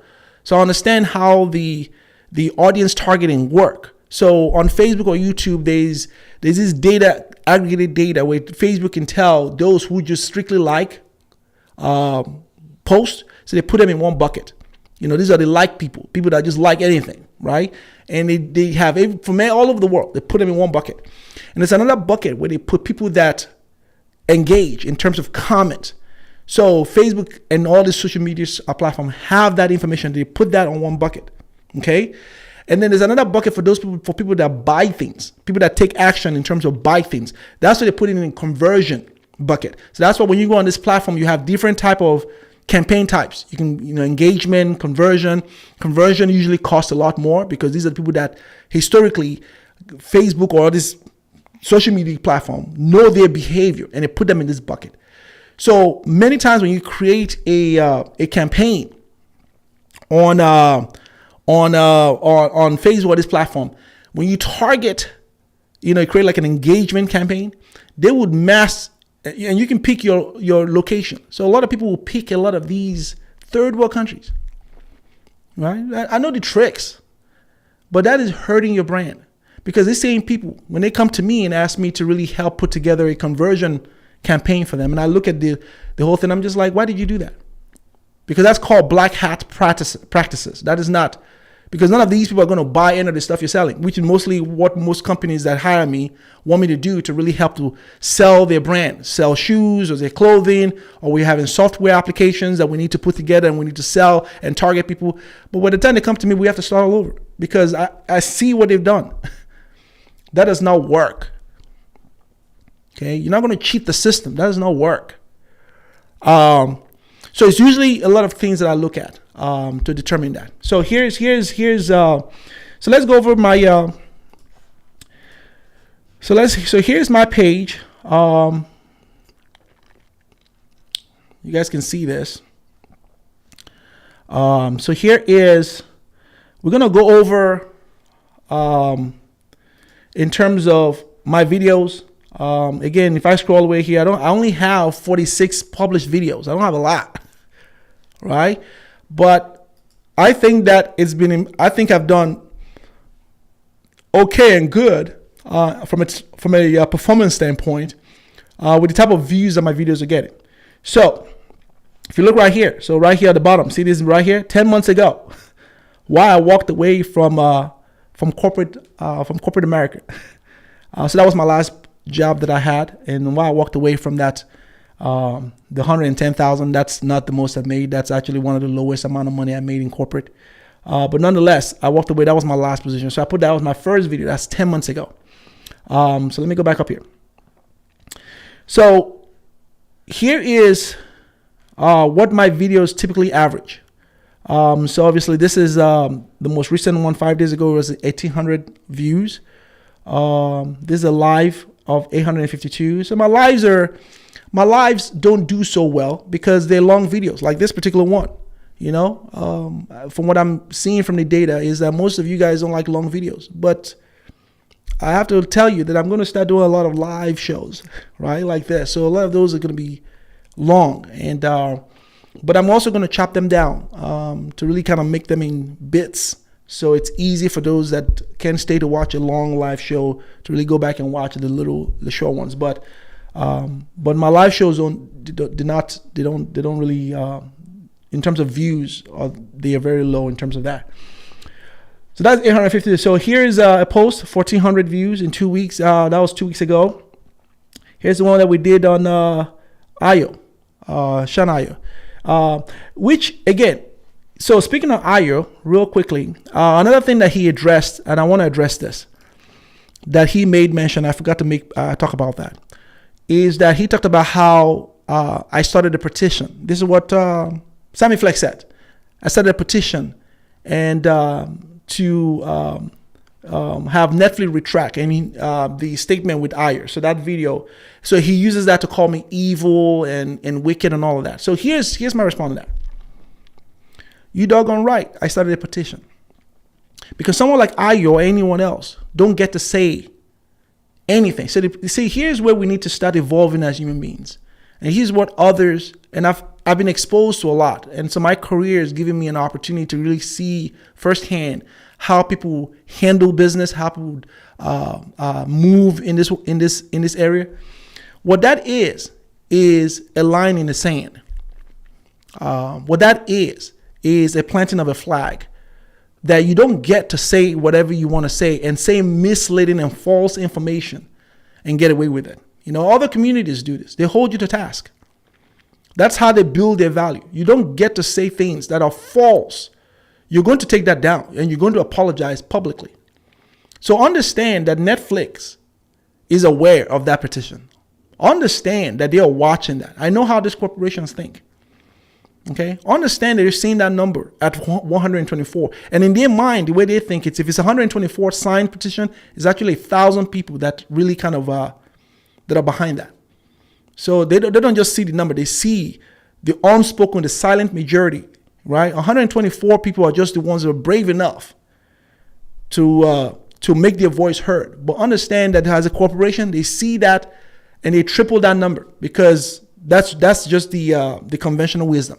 If you have 10 people who take action, there's a lot more people that believe in that didn't just take action. So they are watching that.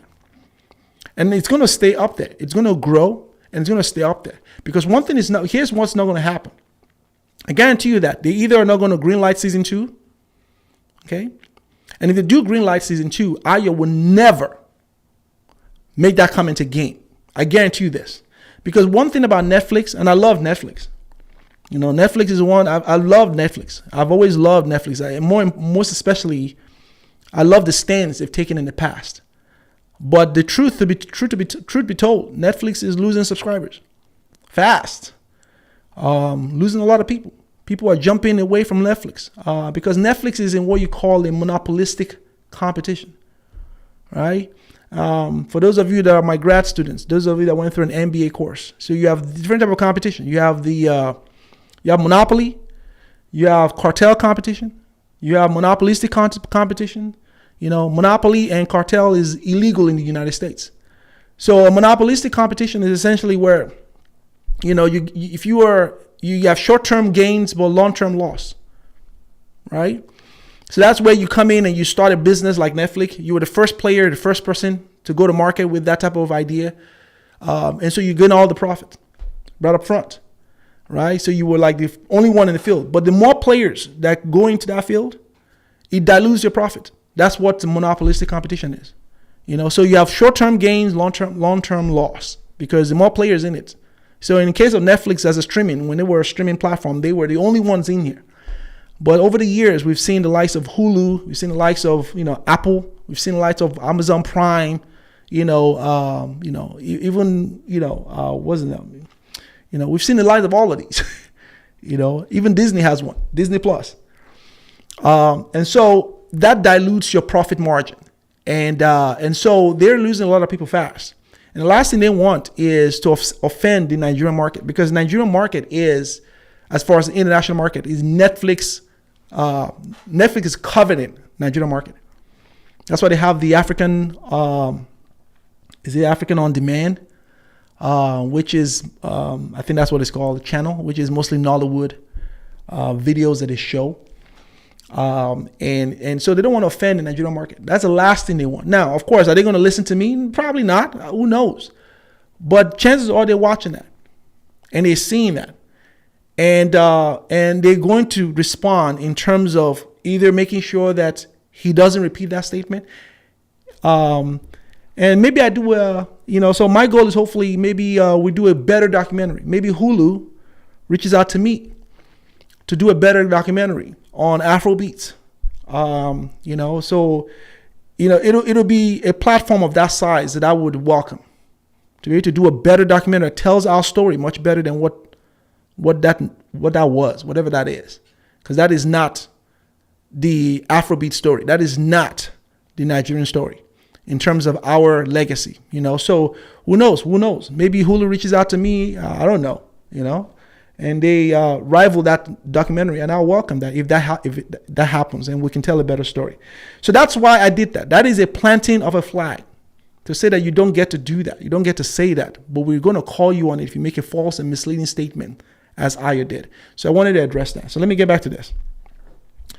All right. So if we go to here, so mostly if you go to my channel, so I'm 4,300 views. Again, this was a live 862. Here's the Dyer 1,400 views 3 weeks ago, 2,600. This is the video in question that I called this gentleman out right here. So 1,200, 850. Again, that's a live video, 3,000 view. We're not going to talk about shorts. Shorts to me, they're great, but I don't count shorts. Here's 5,000 view a month ago, 2,100. So these are the views that I get on my channel. Here's the 7,000 here. And this right here, 148, 192. This was me trying to be something I was not. That I'm not, I should say. I was trying to be funny. Most of you are watching me. Most people come to my channel not because I'm entertaining. That's not the value I give. The value I give is the fact that I can bring a lot of education to a lot of my viewers. So people are subscribed to me based on the information, the education, my delivery, my research. That's why most of you are subscribed to me based on that. So I'm not the entertainment, make you dance and That's not my nature.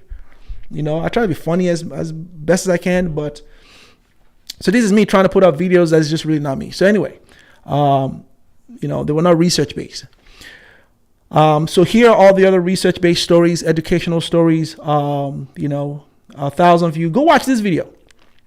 This video right here. 90% of black people will fail to do this. This is a video. Whenever you can, go watch that video.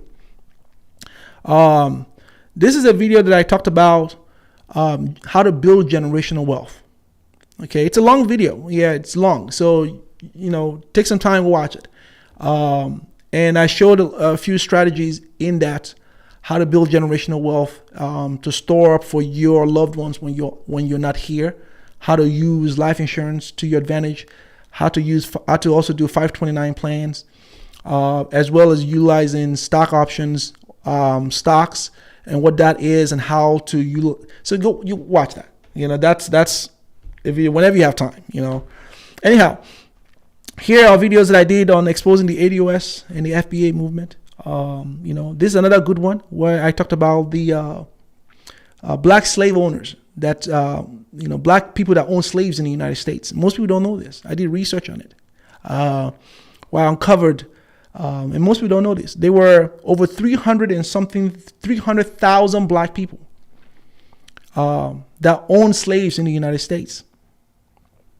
See, most people don't know that.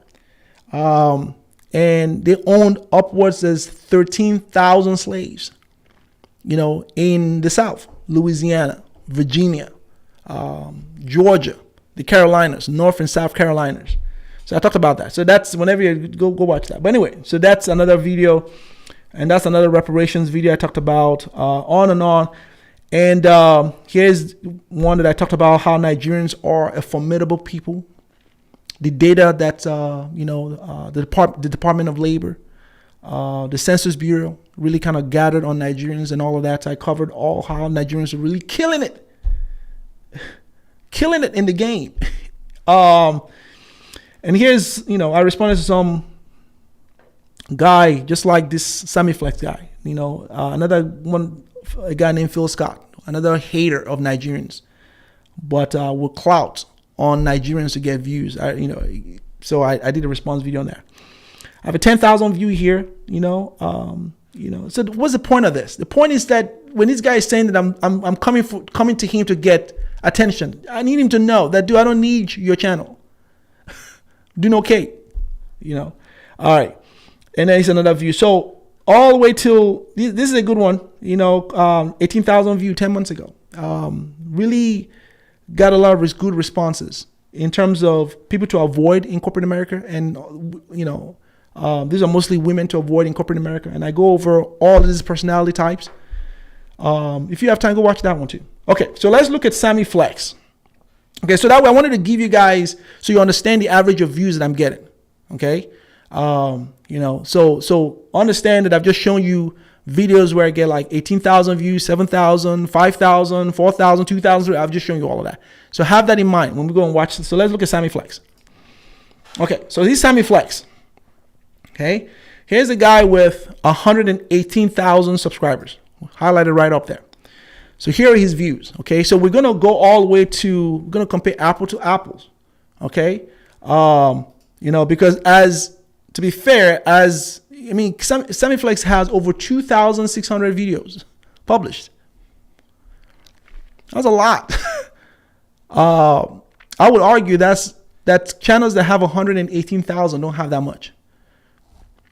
They don't.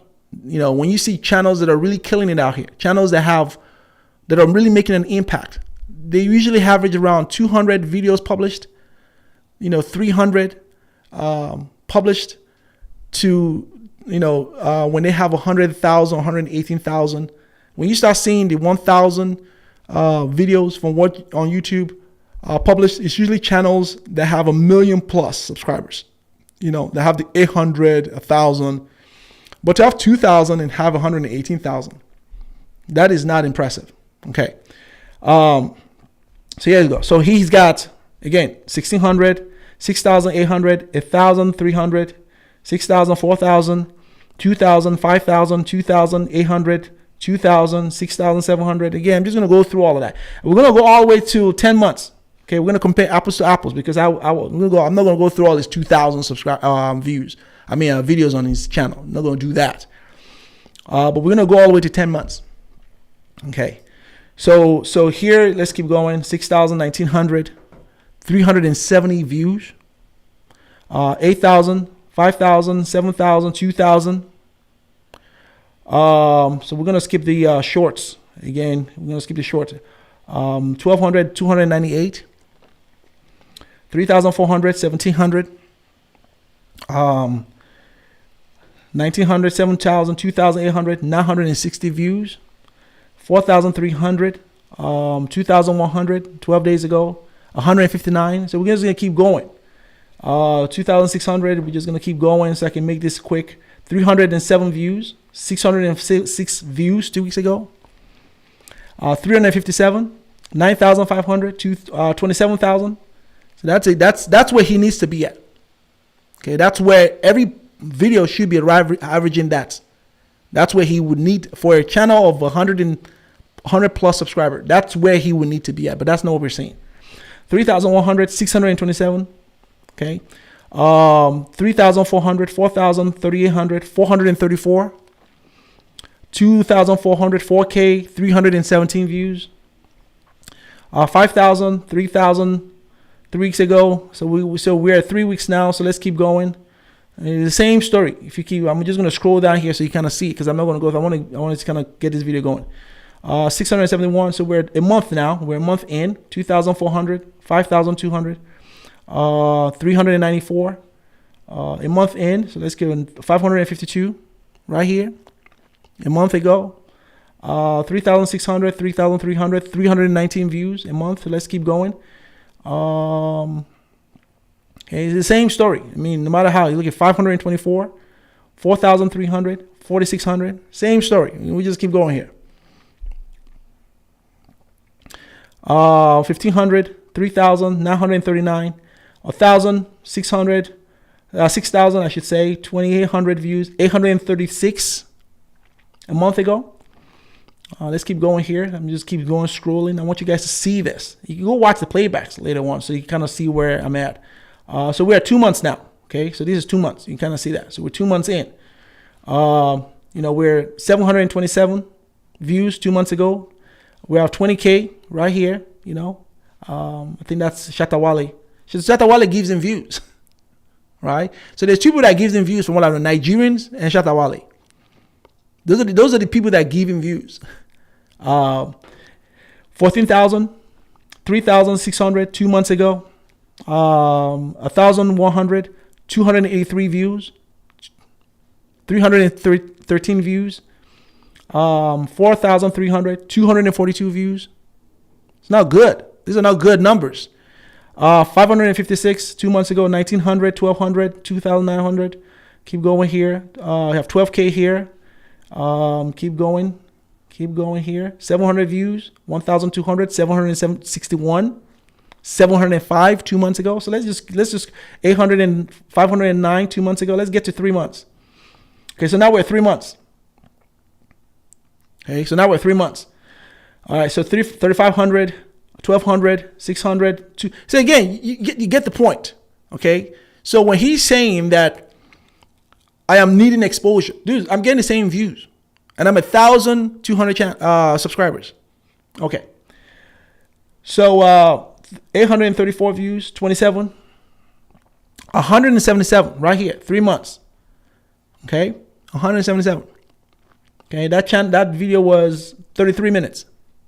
All right, 1,900, 33. So I'm not just calling out the 600. If you notice, I'm calling also where he has 4,000 because I need to be fair here.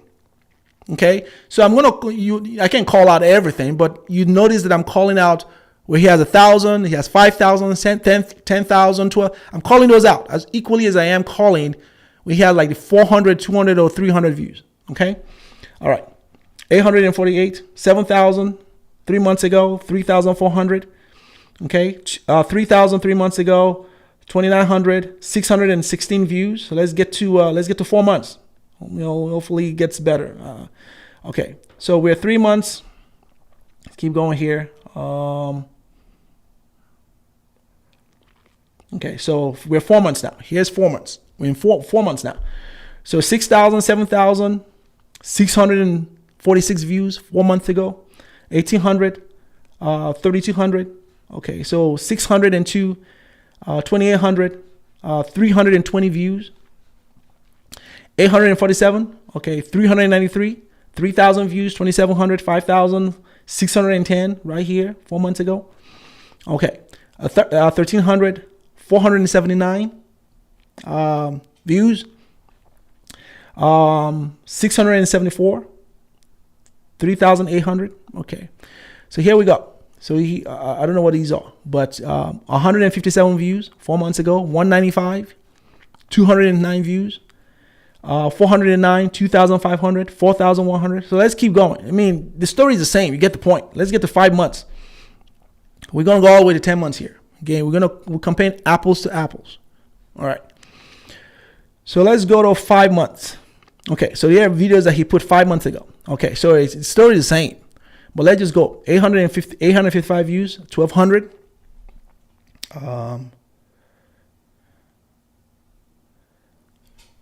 621, 1,300, 4,800, 864, 2,400, 2,391.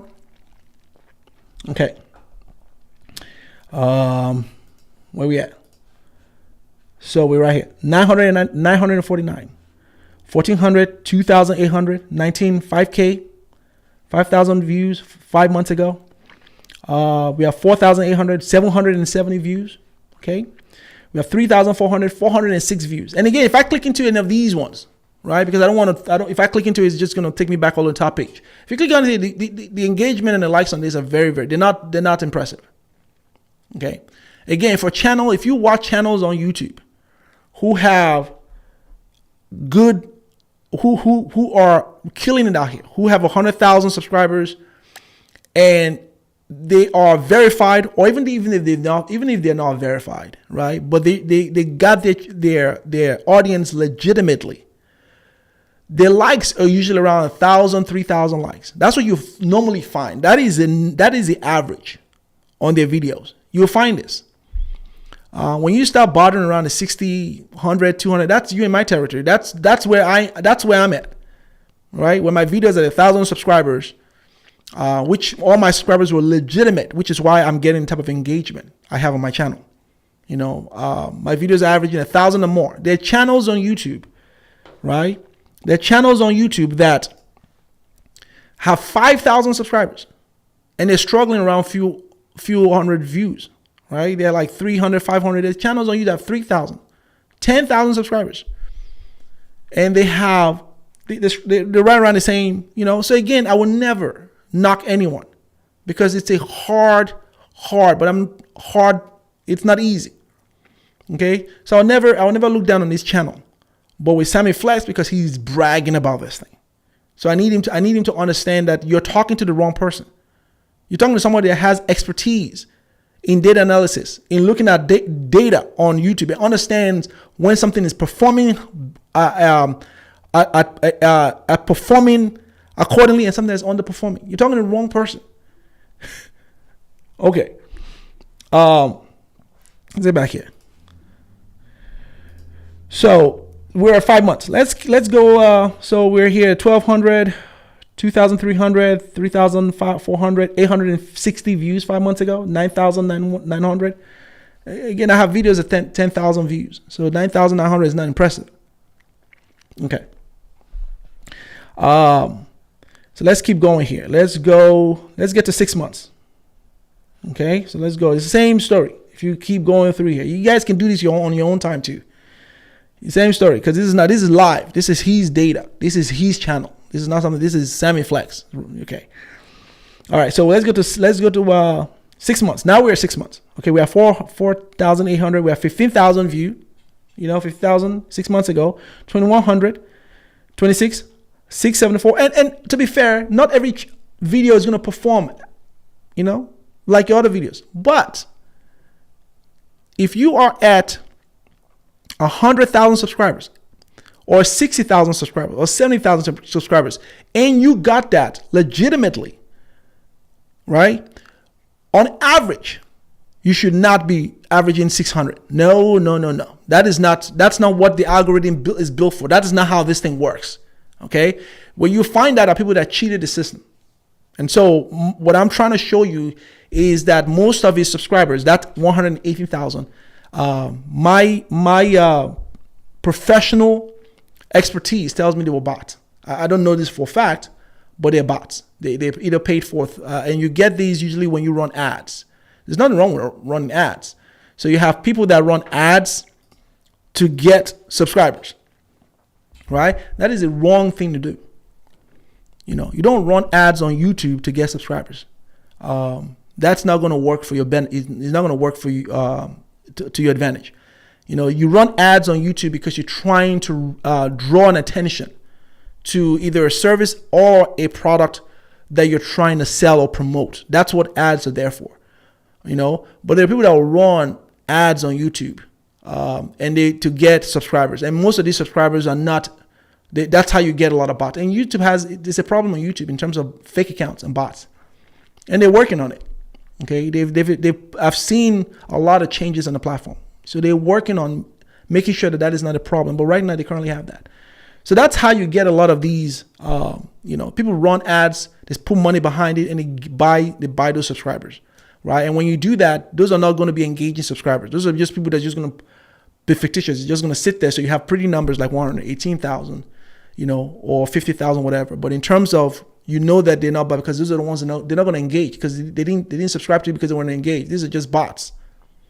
Okay, this is bots. All right. So let's get to 6 months. So 14,119 views 6 months ago, 2,000 6 months ago, 439 6 months ago. Okay, so let's keep going. I'm get to 7 months because I can go on and on here. I want to see what happens 7 months from now. Okay, see if it's an improvement.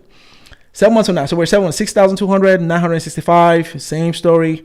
2,000, 9,000, 14,000, 787. That's where we're at. 791. We have views. 3,000. Okay, so let's get to 8 months.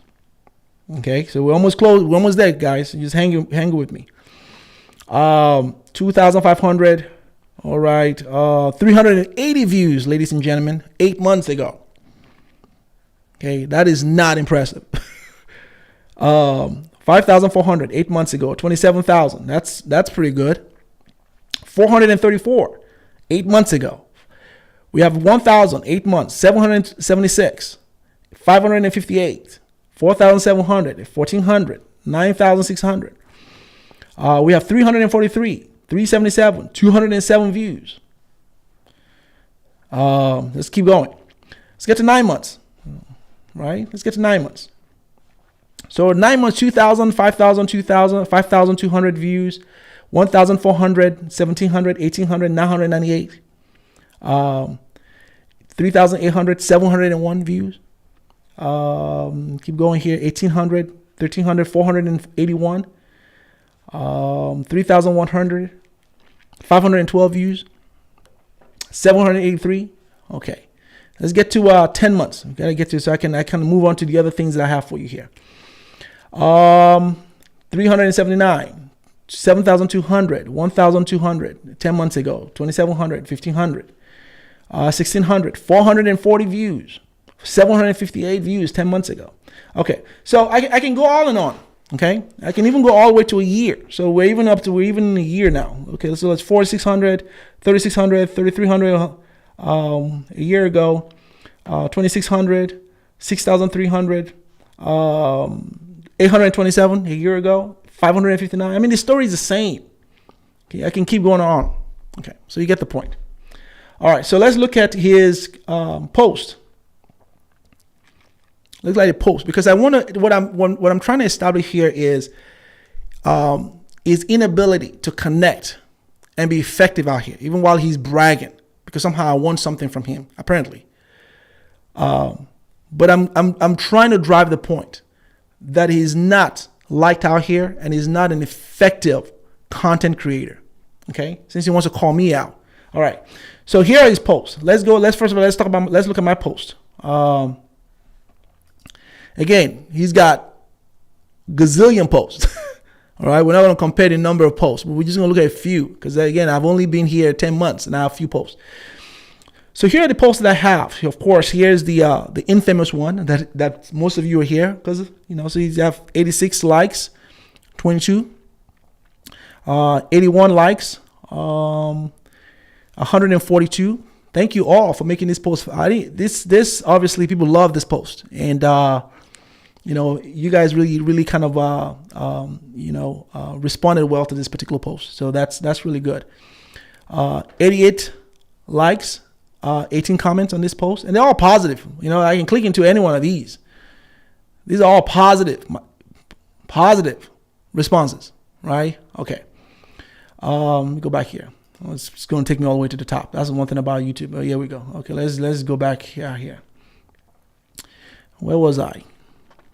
Okay. So here's one on Fella, 53 likes. 50, and he's 9. Here's one on Kiss Daniel, 27. 18. Here's one on Ayo, 42 likes. 48 on when Ayo blocked me. Can you imagine that? He blocked me on Twitter. Well, I got his attention though. Trust me, he's aware that I exist. And that was the point I'm trying to make. Okay. This right here, when I first released the petition, 50 likes. Here's why I put a boycott. Because again, we have all these countries that are trying to boycott. Last year, 2020, 2021, Kenya, Ghana, and Cameroon calling for a boycott. So I put a post. If they can do that, we can do that too. So 43 likes, 26. And so on and on. I mean, I can keep going. So thank you all of you. Again, I owe this to every one of my subscribers for the engagement that I get. So let's look at Sammy Flex. Okay. 11, 6, 9, 3, 21, 2, 11, 6, 6. Here he got 187 because it was a beef post. Where he's talking about beef. Seems to be like that's where he seemed to do very well. Okay. 65, 7, 1, 6, 11, 11, 24, 13, 6. This is a channel with 118,000 subscribers. Okay. 7, 5, 2, 8, 3, 7. I can go on and on. Okay. All right. So that's the point I'm trying to make here. Now we're going to review I want to review a couple of things. I'm going to review his website because so we're going to review this. Okay. Because the point I'm trying to make is that of the, in addition to when he responded in the video and talked about how I am supposedly cloud chasing over him, and I somehow want his 118,000 subscribers, which I've just demonstrated to you guys. I don't want those people. I mean, they're not engaging with you, Sammy. They're not. These are bots. Okay, these are not real people. I would even argue. I don't know for a fact, but I would even argue that a third of those subscribers are bots. Again, I told you guys the way people get them is because they run ads to gain subscribers. That's the worst way to do it on YouTube. You're gonna have to do it the organic way. The organic way, having these 5 variables, working within those 5 variables I talked about, is what makes you successful on YouTube. YouTube is, if you're gonna jump into YouTube, you're gonna have to have original content. You're gonna have to be impressionable. You're going to have to be entertaining, have some entertainment about you, have a finesse. So there's a lot of variables, which is why I went through the whole 5 variables with you. It's not easy. Okay. So kudos to all that are really killing it out here and doing their thing. But these people are amazing content creators, right? There's content creators that I know on YouTube that have 70 subscribers, and on their live, they have like 2,000 people watching them. I've seen Sammy's live. He's got like 34 people watching him at a time in live. I've seen his live. It's not impressive. There's channels on YouTube that have 1,400, 1,000 people watching them, and they have less than 1,000 because these people really took the time out to build their content, their personality. These are real influencers, right? So that's what YouTube gives you a badge for when they see your performance, and so they'll tag a badge because you're a true influencer, and you didn't cheat the system. Guys like Sammy don't have a badge, and there's a reason why. It's a reason why, and I've just demonstrated a few of them. So let's go. So let's review this. Let's review this website.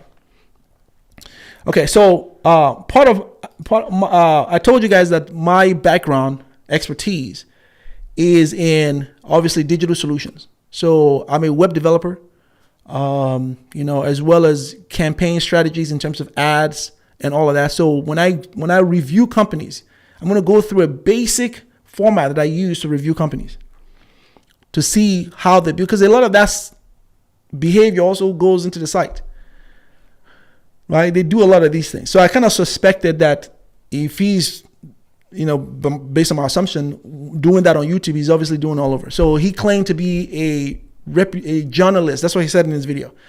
He's a entertainment journalist in Ghana with reputation. That's how he put it. I forget the exact word, but that's what he put it. So I want to talk. So I want to show you what this entertainment journalist in Ghana with such vast reputation. I want you guys to see and what his website, because if you're an entertainment journalist, which I won't doubt that he is, I'm not saying that he's not, and I'm sure he's done well in his field, but it's not reflected in his work. And so that's what we're going to peel the onions on. So what I did is I reviewed this site. And a couple of things I look for when I go on a site is the layout, the structure, and how a site is laid out. So I'm not going to give him any pointers on this video. You're not going to get any pointers. I'm going to give you a little bit, but I'm not going to get real pointers because I don't want to help you. I want to help you. People pay me for this. So you're not going to get pointers. I'm not going to review all the issues on this site, and there are major issues. This is a WordPress site.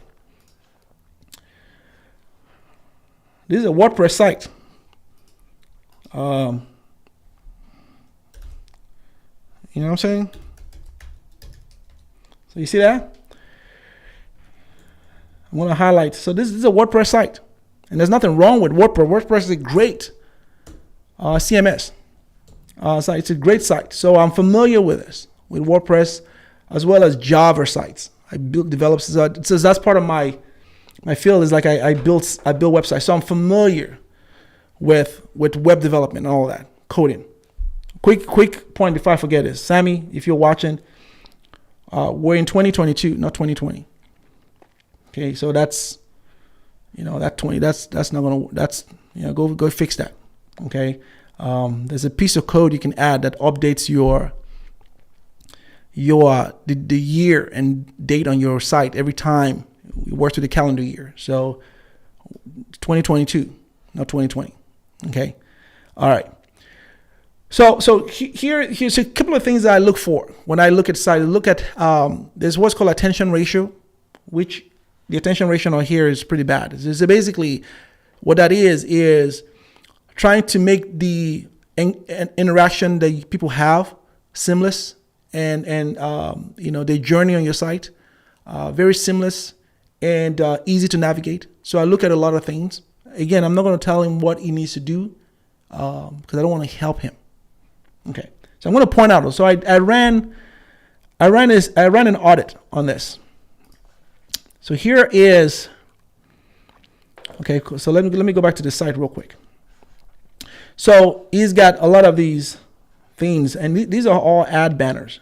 Okay, these are all Google ads, right? There's nothing wrong with that, right? So that's good, but he's not making any money on these. He's not making any money. Okay, these things work when you are driving traffic to your site, when you have a lot of visitors on your site. He's not making money on those. So those there's nothing wrong with having banners on your site. It's pretty good, but you have to have, they only work because when you're drawing a lot of traffic, and that's not the case with Sammy. So all these are banner ads. Okay, so I ran an audit. Okay, so I've got quite a few things here. I ran an audit. And I crawled Sammy's site. I crawled this site right here. That the one we just looked at. This right here. All right. So if you see right here, you can kind of see his name on the top. So Sammy Flex TV, which is what I gave. I created a project on him. This is obviously his website. SammyFlexTV.com. So that way he knows that I ran. And I crawled 11 pages. I'm working on crawling all 5,000. He's got a lot of pages on the site because all of these right here are all pages. So when you click on each one of these articles are pages. So he's got a lot of site, and there's nothing wrong with that. That's fine. But I only crawled 11, and out of the 11, which is what I'm going to talk about because I just wanted to get a snapshot. So it's got 6 errors. These are called critical errors. So critical errors are things that affect your ranking on the search network. So you have the SEOs, right? When I looked at where his website is ranking, he's on 500 plus page. He's not even ranking. His site is not ranking because I'll show you why. When I crawl all 5,000 that he's got, these errors probably going to be around 1,000 errors. So this is just 6 errors out of the 100 pages that I crawled. Okay. And so these are warnings. Again, I'm not going to help him. But I want to just give you guys a snap. This is the health of the site. So he's 89%. That looks good. But that's off of just 100 pages that I crawled. Okay, so what happens typically is that when you crawl more of the pages, this number reduces. If your site hasn't adhered to the best practices of Google in terms of proper keywords, you perform proper on-site SEO, as well as off-site SEO. Your backlinks are great. You have good title tags, meta descriptions. You've got great, so that's what determines the health of your site. And then you have great domain authority, and I will show you where his domain authority really ranks right now. Okay, so that's a snapshot. 100 pages I crawled. Got 6 errors, critical errors that are affecting his ranking, among many other things. Here's another audit, same part of the audit. It's got 66 issues on the site. Again, no site is perfect, right? There's always going to be things to work on. So, but again, this is as far as I'm going to help him in terms of things that he needs to really kind of, whoever his web developer is, wherever that person is. Keep going right here. So here are some issues. I highlighted some of those critical issues that are here. So again, things like duplicate title tags are a huge issue, right? And this is just a few. I'm just these are tips, but I'm not going to help him. I'm not going to give him the major issues of his site. I'm not going to help you out. But these are part of those errors that his site got, that I noticed in the site. I run a speed test on his site. See how fast this site right here, how fast is this site loading? And it's not that good, right? So it's got a D rating. Again, you can tell the Sammy Flex is D rating on his site. So the site's not loading really fast. Hence why, he's not ranking. He's ranked at 500 plus pages on YouTube. On Google search. No one's gonna find you. Okay, here is his domain authority. So he's at 16. That's. I don't think I've ever seen it this low. He doesn't have any traffic coming to his site. You see right here, organic search traffic 0. Okay, there's no traffic to his site. 16 domain domain authority is 16. No. Most times when I work with sites, I try to build them from like 60 domain authority and try to move them up to at least 85, 90. That's where you want to be at. I don't think I've seen it 16. So he has no site. These sites right here, 0 organic search traffic. And of course I didn't expect it to have anything because there's no one going here. Nothing. So these ads are you're not making any money. That's why I know that you're not making money. You're not making any money, right? So if you're going to brag about you being a journalist, I would think that someone with your such so-called reputation as a journalist, your fame should at least have people reading your article. That's not what we're saying. People are not reading your articles. Okay. So I don't know why you're bragging to me about you being having a reputation as a journalist in Ghana. I don't know. And it's not reflected in the work. Okay. So you can see kind of right here in terms of his keywords in Ghana, most of his keywords are locally based. Again, they're not ranking. Let's keep going. Here are the keywords. So I also extracted some keywords from his site. So from this site that we just looked at to see what kind of keywords they're not tracking. So here are the keywords, a few of them. He doesn't have a lot that he is supposedly tracking, but they're not ranking. So entertainment TV, entertainment for TV, entertainment live streaming. The monthly search volumes are like 10. No, 10 monthly search volume in terms of, so typically this is a keyword planner. So when you are ranking a keyword, you want to look at what the monthly search volume for those keywords are to give you an indication if it is a good keyword you want to target. The higher the monthly search term for those keywords, the better for you. So you certainly want to go for keywords that are obviously very targeted, but have a very high monthly search, giving you a better chance of having someone, whatever that keyword is meant for, whether it's an article or for anything, to be actually seen. These keywords that are on his website, only like 10, from what Google gathers, like 10 monthly search typically on average. That's why you're not ranking. Okay, so you can see, I looked at his keyword analysis. He's not ranking. This is what I mean by none of things. So there's nothing coming up in terms of these keywords. They're not pulling anything, which makes sense because we just saw that organically there's nothing, it's zero. So that's why that is, there's nothing here. I pulled a report on him for him to really help to highlight certain things that he can work on. I'm not going to give this to him. So they're obviously great ideas that I think will really help to improve him. Again, he's not paying me for this, and I'm not going to help him. Let his web developer and him and his web let him do the job. But these are like strategic ideas that can help to really improve his site tremendously. But I don't have a slide on what those are because I intentionally just know. Okay. In terms of backlinks, this is where a lot of people kind of try to cheat the system. Backlinks are essentially a good way to really build credibility on the Google search network. What those usually are basically mentions, how things are linked to your site, or how you build high credibility. So Google gives a weighted average to sites that link to you. So basically when you read articles and those articles have, links that you click into and it takes you to another site, those links are backlinks. So those sites that it takes you to, that particular site is going to have credibility because someone linked to it. So a lot of people try to cheat the system by linking to, and this is how people get penalized on the Google search network. For years ago, people were using Wikipedia as a way to link to the site, and most of the time, none of this stuff is related, right? They just want the traffic from Wikipedia when they were selling shoes. You're selling shoes, but you're on a Wikipedia page. You have Wikipedia linking to you that has nothing related to what it is or your site is. And so a lot of people were using black hat tactics to try to cheat the system, and Google got smart. This is like 10 years ago now that they've gotten smart, and they began to ding a lot of companies. So a lot of companies saw their search ranking drop tremendously because they were using black hat. They were trying to cheat the system, doing keyword stuffing and all of that. This is what it appears to me, because I'm going to show you where some of these backlinks are linking to. So these are some of the backlinks that he's got leading to certain places. Again, Sammy Flex, you can kind of see his name on there, so that way you know is.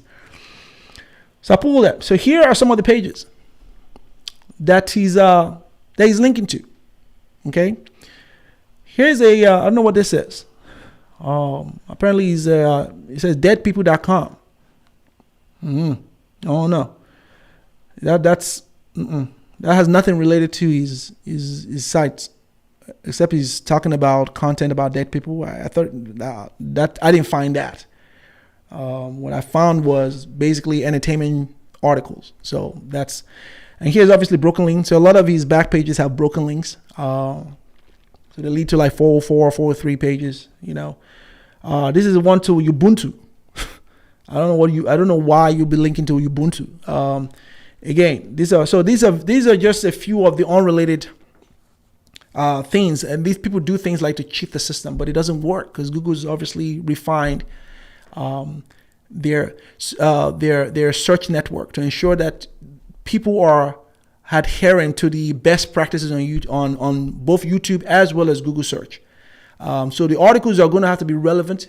The articles are going to, your keywords are going to be relevant to your content. You're not going to stuff. You're not going to do a lot of those black hat practices. So that's I think I have quite a few other data that I have on him. I have data on his relationship with, his relationship with, Nam1, because he used to work for a gentleman that was, and I'm gonna put up a video on that later on. His relationship with that is a CEO that was that owned a bank in Ghana who was investigated for fraud. And there's videos about him on this, and I'm going to release a video later on in the future. So that is so to me, that is not impressive. You shouldn't be going around bragging about what you think you have, because it's not impressive. It's not impressive. So here is where now you can call in. Let me see what you guys are saying out here. Let's see what you guys are saying. So I'm not. That's some of what you guys are saying. So Vic says he's failed wannabe publisher. You know, and there's a couple of other things you guys are saying right here. I'm not going to put it on screen, but I appreciate the comment. So here it said Nigeria needs more content creators like you. Thank you, Hits. I appreciate it. Thank you. So here we go. Here we go. Absolutely, video. Here, Vic says that basically his video with more views are about Nigerians. Yeah, absolutely. Absolutely. You know, anything outside of that, it's got no content. You know, and there's nothing wrong with if you're gonna be a content creator, that's fine, right? If you want to talk about Nigerians, great. But you're not just going to talk about and clout over Afrobeat to get views, but then you want to bash Nigerians at the same time. You're not going to do that. That's not okay. Okay, you're going to have fair coverage. If you're going to criticize Nigerians, great, but you're going to have to speak about all the great things the Nigerians are doing. That's a fair coverage. Otherwise, talk about your own peoples. You know what I'm saying? Talk about your own peoples and bash them all day. That's fine. But don't. It doesn't speak well of character when someone just takes the time to just clout to gain the glory of a country, but then you want to run away and bash them. That's not a good character. Okay, so that's what he does. Let's see here. Yeah, let's see what else you guys are saying here.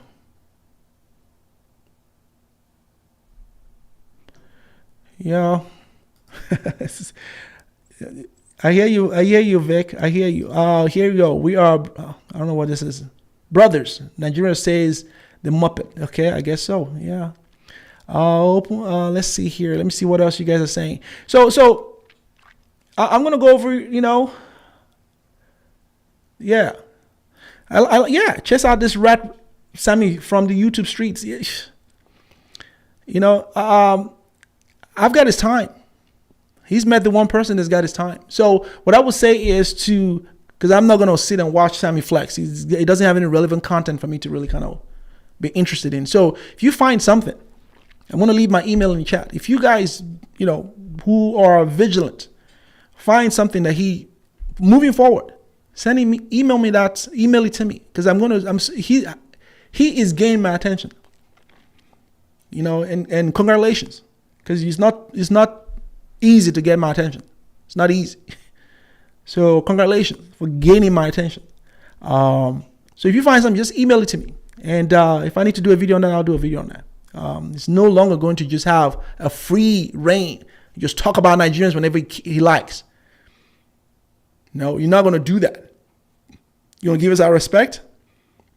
You're going to watch it on that. And that goes to him and goes for anyone else. If you're gonna talk about our blessings, then you need to talk about our blessings. If you can criticize us, that's fine. That's fair. But you're not gonna just bash Nigerians whenever you feel like it and think it's okay. No, it's not okay. Okay. Kyle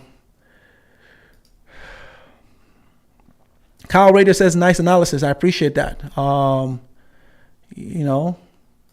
Say yes. Head says not only should Ayers nonsensical Netflix be taken down, but he should also be disbarred as a lawyer. I don't know. I'm not going to go as far as saying that, but I hear you. I hear what you're saying. That's funny. Must be choking on Banku right now. Yeah, I would imagine he is. I would imagine he is. So let's see here. So thank you all for those so right now is when you can call, if you want to come up to let me go ahead and, because some people were just, let me go ahead and start the Zoom. So if you want to come up, this is the time to do it. And this is the time to do it. Let's see right here. So go ahead and click on the link. Come right up.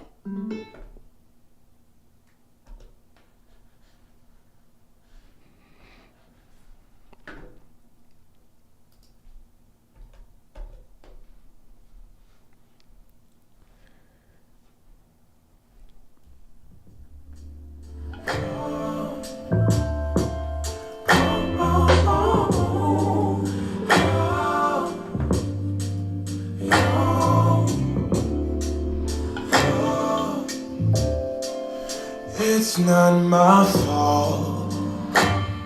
You've been lying, saying that I took away your peace. Drowning by yourself, now you wanna blame me. Like you have no options. I ain't take your options. Now I'm not the problem. Man, that's on you, yeah. You've been terrorizing me, yeah, I'm always wrong. I knew you lost your mind when you dropped that bomb. All right, if you want to come up, this is the time to do it. Just click on the link and then come right up and talk.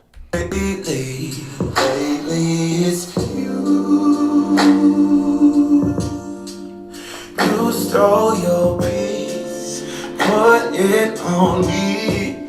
But baby, it's you. Lie like a ride, but take your stuff back. Baby, it's you.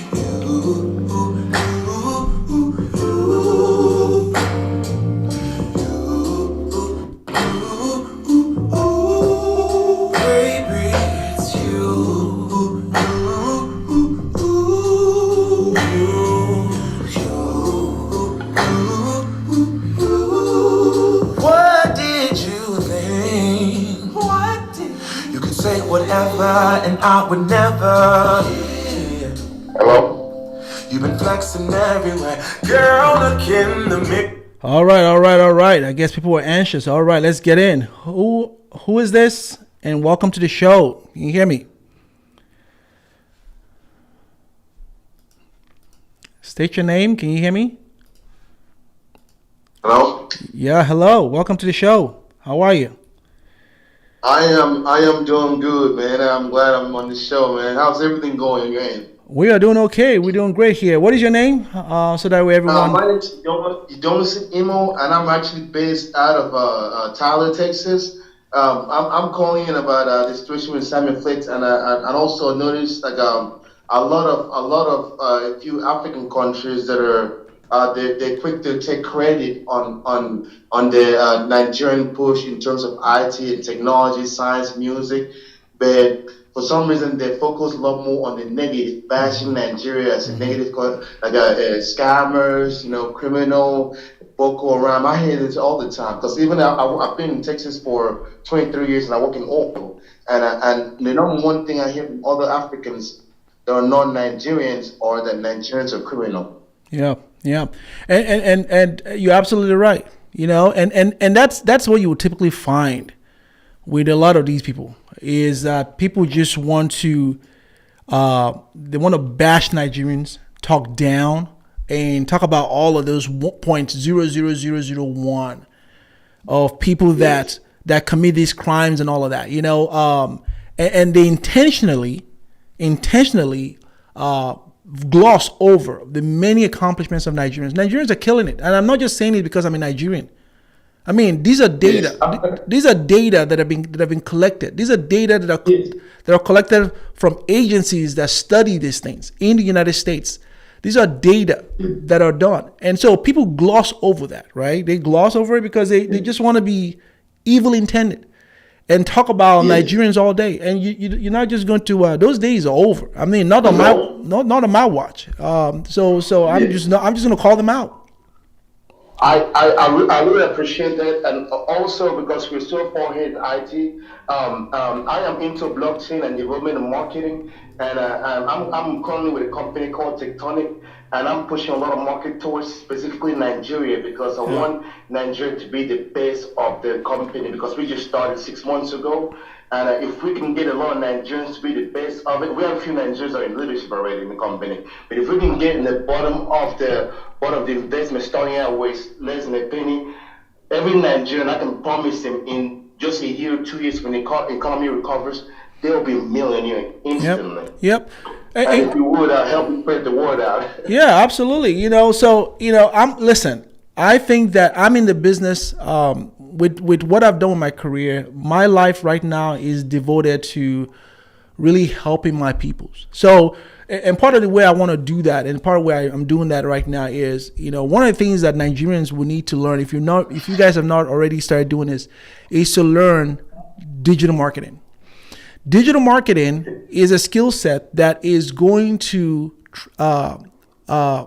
change your entire life. This is not to mention only like in the future, you're going to need to have and know digital marketing just like Word, Excel, and a lot of these things that we've come to know. It's going to be pivotal.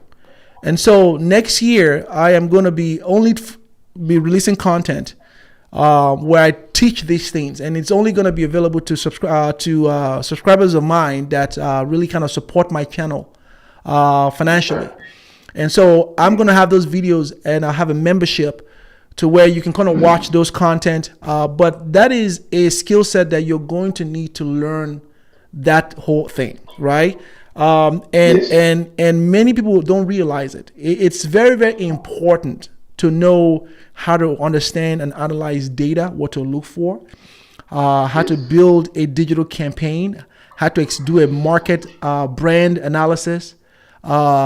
There's language that you need to get familiar with, that you need to know. There's a language that I learned on the job as well as my education. So these are things that I'm going to be putting out there, so that way I'm helping my people the best way I can, because Nigeria is going to take over this thing. We already are. Like this company, Tectonic, everybody in the blockchain, really the whole industry, the forefront of it is all Nigerian. You can tell from the apps. The apps is unbelievable. It is easy access. It's just they are in different dimension when it comes to IT, blockchain technology. I don't know what happened in this past 3-4 years. I've seen more Nigerians in blockchain than I see anybody else. I don't see any other African. Yeah. No, you're absolutely right. I mean, most people, it's a shock to a lot of people when I tell a lot of people that Nigerians are tech, IT, technology, coding, very savvy in these things, and that's why Nigeria is the tech hub in Africa. I mean, this is something that we pride ourselves in doing. Not to mention that we're mostly in science fields, so it's great that Nigerians are positioning themselves to really kind of gain the job for the future. And a lot of people are taking notice. My last video, I talked about this on my last video, how a lot of companies are going to begin using Nigerians for all the IT solutions. The IT departments are probably going to be moved to Nigeria. Right now, India has it. But because of a lot of the practices and scam that many people are now seeing coming out of India, there's no longer confidence that people are going to want to keep their IT solutions with India. So they're looking for a new place. And I talked about, because of cybersecurity issues. So I talked about how Nigeria and Africa is the next destination. And so it's amazing that Nigerians are in that field. That's why I see the data and I see where this is moving, which is why I want to teach that skill set as it relates to digital solution for those that don't already have it, But great point. But no, thank you so much. If you would, I would personally like to invite you to our business board so you can possibly be a part of it and promote it, because I love Nigeria so much. I was born and raised in Kwajalein, and I love my people, and I want us to be in the forefront. If we can get the forefront, there's only 3 companies in the world that are into digital banking, and it's BNB Finance, and there's like 1 or 2 other companies. So this three is going to be three of us in the world. Yeah. Which, if Africans and Nigerians get in the forefront, we will change the world. Absolutely. Even in the financial field. Absolutely. Thank you so much. If you would please check out Tectonic DeFi, it's a digital banking sector of the Cronus blockchain. We are in front. When I say we're in front, we're literally in front in terms of leadership programmers. All of it, most of it Nigerian. Yeah. So please come join us. Let's live with the financial field of Africa. Thank you. Absolutely. Welcome. You're welcome. All right. Thank you for calling. I appreciate it. Thank you. All right. Let me know if anybody else want to come up. So it's amazing here because I love what my people are doing. Right? Are we perfect? No, we don't claim to be perfect. We're not perfect, but we're not what most of these people out here say and try to paint us to be. That's not going to work. That's not going to work. And so more and more, my platform is to promote Afrobeat, to promote Nigerian artists, to really be a podcast that really kind of highlights what Nigerian artists are doing with Afrobeat, and all of that good stuff. And I'm so proud of what Nigerians are doing. Quick story, real quickly. Uche, come up. Yeah, come up. Is it Uche, Felix? Felix, come up. Just click on the link and come up. Quick story on this. I had the pleasure of going to school with one of the Afrobeat artists that you guys know. And I'm not going to say who it is because, again, I'm not in the business of dropping names and all of that. I don't do that. I'm not interested in that. But I went to school with him. And when I mean went to school, I'm talking about he's an Afrobeat artist. And we were in the same class. We went to a private secondary school in Lagos. We were in the same class. He sat a couple of seats in front of me. And I'm not going to tell you who he is because, again, it's not about that. Maybe one of these days, I'll let him tell you if he ever runs into my channel or gets to know that I have a YouTube platform. But I'm so proud to see him successful out here because, again, when we were going through school and you go to school with people, you just never know. No one knows what anyone's path, right? So when I look back now and I see, I look back and I could see the handwriting on the wall, because he used to sing in class and it used to drive me nuts. Just hearing him sing. And he sat like a couple of desks in front of me. And to see that he took that talent and evolved as an Afrobeat artist, he's done phenomenally well. I mean, he chose to go the route of entertainment. I chose to go the route of business development. And so we both are successful in our rights. And so I'm very proud of him and his accomplishment. But again, one of these days, maybe if he and I get to cross path, I'll let him tell you guys that. But yeah, I went to school with one of the Afrobeat artists. But anyhow, come up if you want to come up. Just click on the link. Hey, Felix, how are you? Welcome to the show. Can you hear me?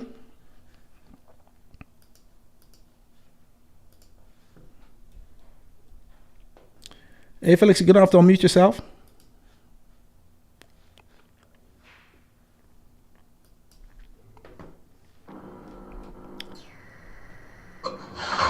You there? Hey, how are you? Can you hear me? Yeah, I'm good. I'm good, bro. I'm good. Welcome to Corporate Junky Show. How are you? What do you got for me on the topic? Yeah, I'm calling from Nigeria, West Africa. I'm calling from Nigeria. Oh, how is it over there? What time is it, by the way? It's cool. Yeah, it's 5 past. What was that? 12. 12 a.m. Oh, it's midnight over there. Oh, wow. Well, thanks for staying up. Thanks for staying up. All right. So what do you got on the topic? What do you got on the topic in terms of what I've talked about so far? I've been following your post for a while. I've been following your channel for a while. I like the content you put out there. How you try to disclaim a lot of things. How you try to correct a lot of narrative. And I'm very happy. And so many people around me here who also watch your channel. I'm very happy with what you do because in recent time there has been, especially this Sammy Flex TV. I watch his channels too, most especially when when it tries to bring down Nigeria, when it tries to bring down Nigeria image, and most of the time when he's trying to show some accolade pretensively, he uses this backhand gesture. It's not as if he shows that accolade. He tried to ridicule what is trying to elevate. So I'm really happy for what you do because you disclaim so many things. You see, no country in Africa can be like Nigeria. Aside from the natural resources we have the human power. See, most Africans don't know some things. We have so many artists in Africa that are greater than the so-called artists trying to push all this dirty narrative as regards against Nigeria. See, Nigeria is a country with so many population, and the competition is stiff. It means anything coming out from Nigeria, I mean, is always the best because it comes out from a very stiff competition. Absolutely, no, you're absolutely right. We have artists in Nigeria who are very okay, who are rich, who are very big in their music. Yeah, they might not be known in Africa, but they are bigger than so many artists even known in Africa. That is to tell you how competitive the space looks like. Okay, I was telling a Ghanaian brother, most of you in Ghana right now, what you guys do is you download a music app on your phone and you download music into it. Right now, if you want to claim a big boy in Nigeria, you don't play music on a music app. You play music online. You play music online. You don't play music on apps that are not paid because you want to enjoy the quality of music. And it is what people brag with in Nigeria now. When you play music and they advertise it, people will say you are using a free music app. You are using all this rubbish. So imagine thousands of youths playing music from a paid music app or playing music on Apple Music or play. Imagine how much the artists will be making. The difference between Nigeria and Ghana is very different. It's just class. Yeah. And you're absolutely right. And I'm just going to highlight some of the things I'm seeing in the chat. So you see and here is just to brag on Nigerians for a little bit and get to your point. It is Nigeria and Nigerians in terms of the market is an unavoidable market. Many people have recognized the tremendous effort that Nigerians bring to the equation. Many people certainly know the talent, the educational background, the skill sets that many Nigerians and most Nigerians hold. So you tend to find a lot of rhetoric, especially on social media, from those who hate to hear that, because when you look at in terms of black race and black demographic, of all the black demographic, Nigerians are the ones that are trending right now as being competent in terms of technology, education, in terms of nonviolence. We're not in terms of when you look at data and statistics in terms of what countries look at. Nigerians don't trend in terms of violence. They're trending in education. They're trending in music, arts. Obviously, Nollywood is a Nigerian-owned industry, movie industries. When you look at family and marriages, even while we may have divorces in our communities, we still have a lot of Nigerians in a two-parent household raising kids. So it's a lot of these things that people look at to determine a very strong community. Are we perfect? We're not. I'm not going to sit up here and claim that we are. But we're not these things that a lot of people want to claim that we are and try to demonize us. And I, for one, I'm just going to sit back and do something about it, which is why I'm utilizing my platform to speak about it. So let me say this while I'm saying this. Africa is our continent. Africa is our home. Ghanaians, Cameroonians, Kenyans, I mean, they are my brothers and sisters. I love them, but when you have bad actors, individual bad actors like the Sammy Flex individual, those are the ones that I'm going to call out because it's not a good representation for Ghanaians. I don't throw the baby in the bathwater out. I don't say because there's a Sammy Flex that's from Ghana, that means all Ghanaians are horrible. No, I would never say that. But I will call him out.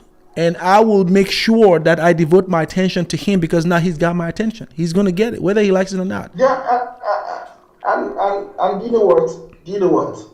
The problem is when you have a bunch of, you see, on the media space. I believe you just, especially when you choose a field like what it's trying to do, you just need to be articulate and intelligent. But when you bring a bunch of local folks or your programs and they start saying trash, they start saying things they don't know about. See the way they analyze, when you want to analyze music, when you want to analyze music progression, see the way they analyze it. I kind of look at him, is this man still living in the 19th century? For God's sake, this is the 21st century, and you analyze things as if you are living in the 19th century. You concentrated all your power on disregarding the afrobeat history. He said this is not from Nigeria. Now, someone is asking you, show us a Ghanaian afrobeat singer. You cannot bring out one. No, they can't. No, they can't. So here's what you guys gonna see from my channel moving forward, because I want to get back to business as usual, which is basically me promoting Nigerian artists and promoting artists and all of that. See, that whole nonsense that happened with DJ Abrantine, and that whole tactics and deception to really kind of credit him with Afrobeat. Understand this, that DJ Abrantine works for a corporation. Behind what you're not seeing, whatever radio station he works for, there is a corporation behind that whole thing. There's an agenda behind it.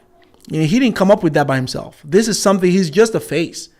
And we're going to really address it, and we're going to correct that, because he is not the inventor of Afrobeats. To take that away from Nigerian artists is a slap and an insult for some guy in London, who is a Ghanaian, by the way, right? He's a Ghanaian.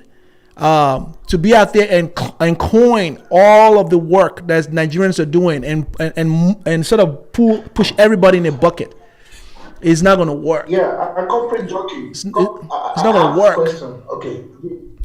Yeah, I have this question. There has been this saying that the government in Nigeria prioritized 80-20 stuff in Nigeria some time ago. So that is why foreign music is not flowing in Nigeria, and I see that as a very bad narrative, because I have been in Nigeria for so many years of my life, and I don't hear any time. I've not heard any news that actually banned other African music from coming into the Nigerian space. In fact, there are times that when a music from another African country comes into Nigeria, the music even gets bigger than the music in our own country by our own artists. So people trying to say the government made a mandate of 80-20, 80% Nigeria and 20%. I don't think so. Yeah. Just the competition in Nigeria. The competition in Nigeria is just so stiff. It's not just secular music. Look at the gospel world. Look at the way Nigeria is dominating everywhere in the gospel world. You look at US, UK. They sing Nigeria worship songs. See, bro, I used to be a percussionist. I'm a drummer. Years ago, we score foreign music. We score Western music. We score artists like James, Kirk Franklin and stuff. But right now, they are doing our things. They are doing our own. Nigeria is just very talented. It's class. Yep. We are not perfect. In fact, in Nigeria worst state, Nigeria can be very worst. But it is not as the way these people are actually propagating it. Yeah, and that is the point. No, thank you so much. I appreciate it. Thank you so much for calling. I'm going to go ahead and end the conversation. But thank you so much for really kind of talking about this and really kind of coming on the show to lend your voice to this. And to every one of you watching out there, and just about to wrap the show, I want to say this. And I want to talk to my Nigerian people out there. Is the dawn of a new day. Do not let anyone put you down. I don't care what they think, what they say. Don't let anyone put you down. There's a value in you. There's a value in Nigerians. There's a lot that Nigerians bring to the table. Nigerians are the ones putting Africa on the map right now. Nigerians. In terms of entertainment, in terms of Nollywood, in terms of music, in terms of art, Nigerians, the world, most of the doctors, engineers, scientists that come out of Africa or the diasporans are Nigerians. You know, so there's a lot Nigerians bring to the table. You know, a few bad apples, which are like 0.000, which are not even any compared to other demographic, is minute. Should not give anyone the right to put you down. Don't listen to that. You know, don't. And my platform is to ensure that Nigerians, because I have kids out here. You know, I have kids who my wife and I take pride in raising our kids, as well as many of you who have children. Because I know this, because I know we're Nigerians. Nigerians take pride in raising their kids and producing great quality kids that are productive members of society. You know? And so what I won't stand for is for any one of these people out here who seem to just take pleasure in putting down Nigerian, which, by the way, they don't. They can't hold the glasses that we hold. They can't. They can't stand in the same space, but have the mouth and the loud mouth to speak ill in Nigeria. It's not going to work. It's not going to work, right? Because my kids are Nigerians, and I want them to have a pride to lift their head up. Forget what's going on in the country. What's happening in Nigeria is not any different from many other countries. All right? Of course, we recognize it's a problem, right? But we're not the only one with problems. We're not the only one with the issue. So the idea that people would just take their turns and just dump whenever they feel like it with impunity, it's not going to work. It's not going to work for me. Right? So guys like Sammy Flex are going to always get me at my attention. Now, am I going to respond to everyone that says something about Nigeria? Absolutely not. I don't have the time. I don't have the time to. But when I need to respond, you're going to get my attention. When I need to respond, you're going to get my attention. And you're going to get all that I come with. So I hope you guys have enjoyed this video. Thank you all for staying tuned. Thank you all for watching this video. I will schedule more live sessions like this. So to Sammy Flex, what I would say is your move. You know, I want you to do more videos on me. Go ahead. I won't tell you to stop. Go ahead and keep doing videos. Either way, I'm going to do videos on you. Doesn't matter because you got my attention now. But thank you all for watching. Do subscribe to the channel. Give it a thumbs up. And I will see you all next time. Bye-bye.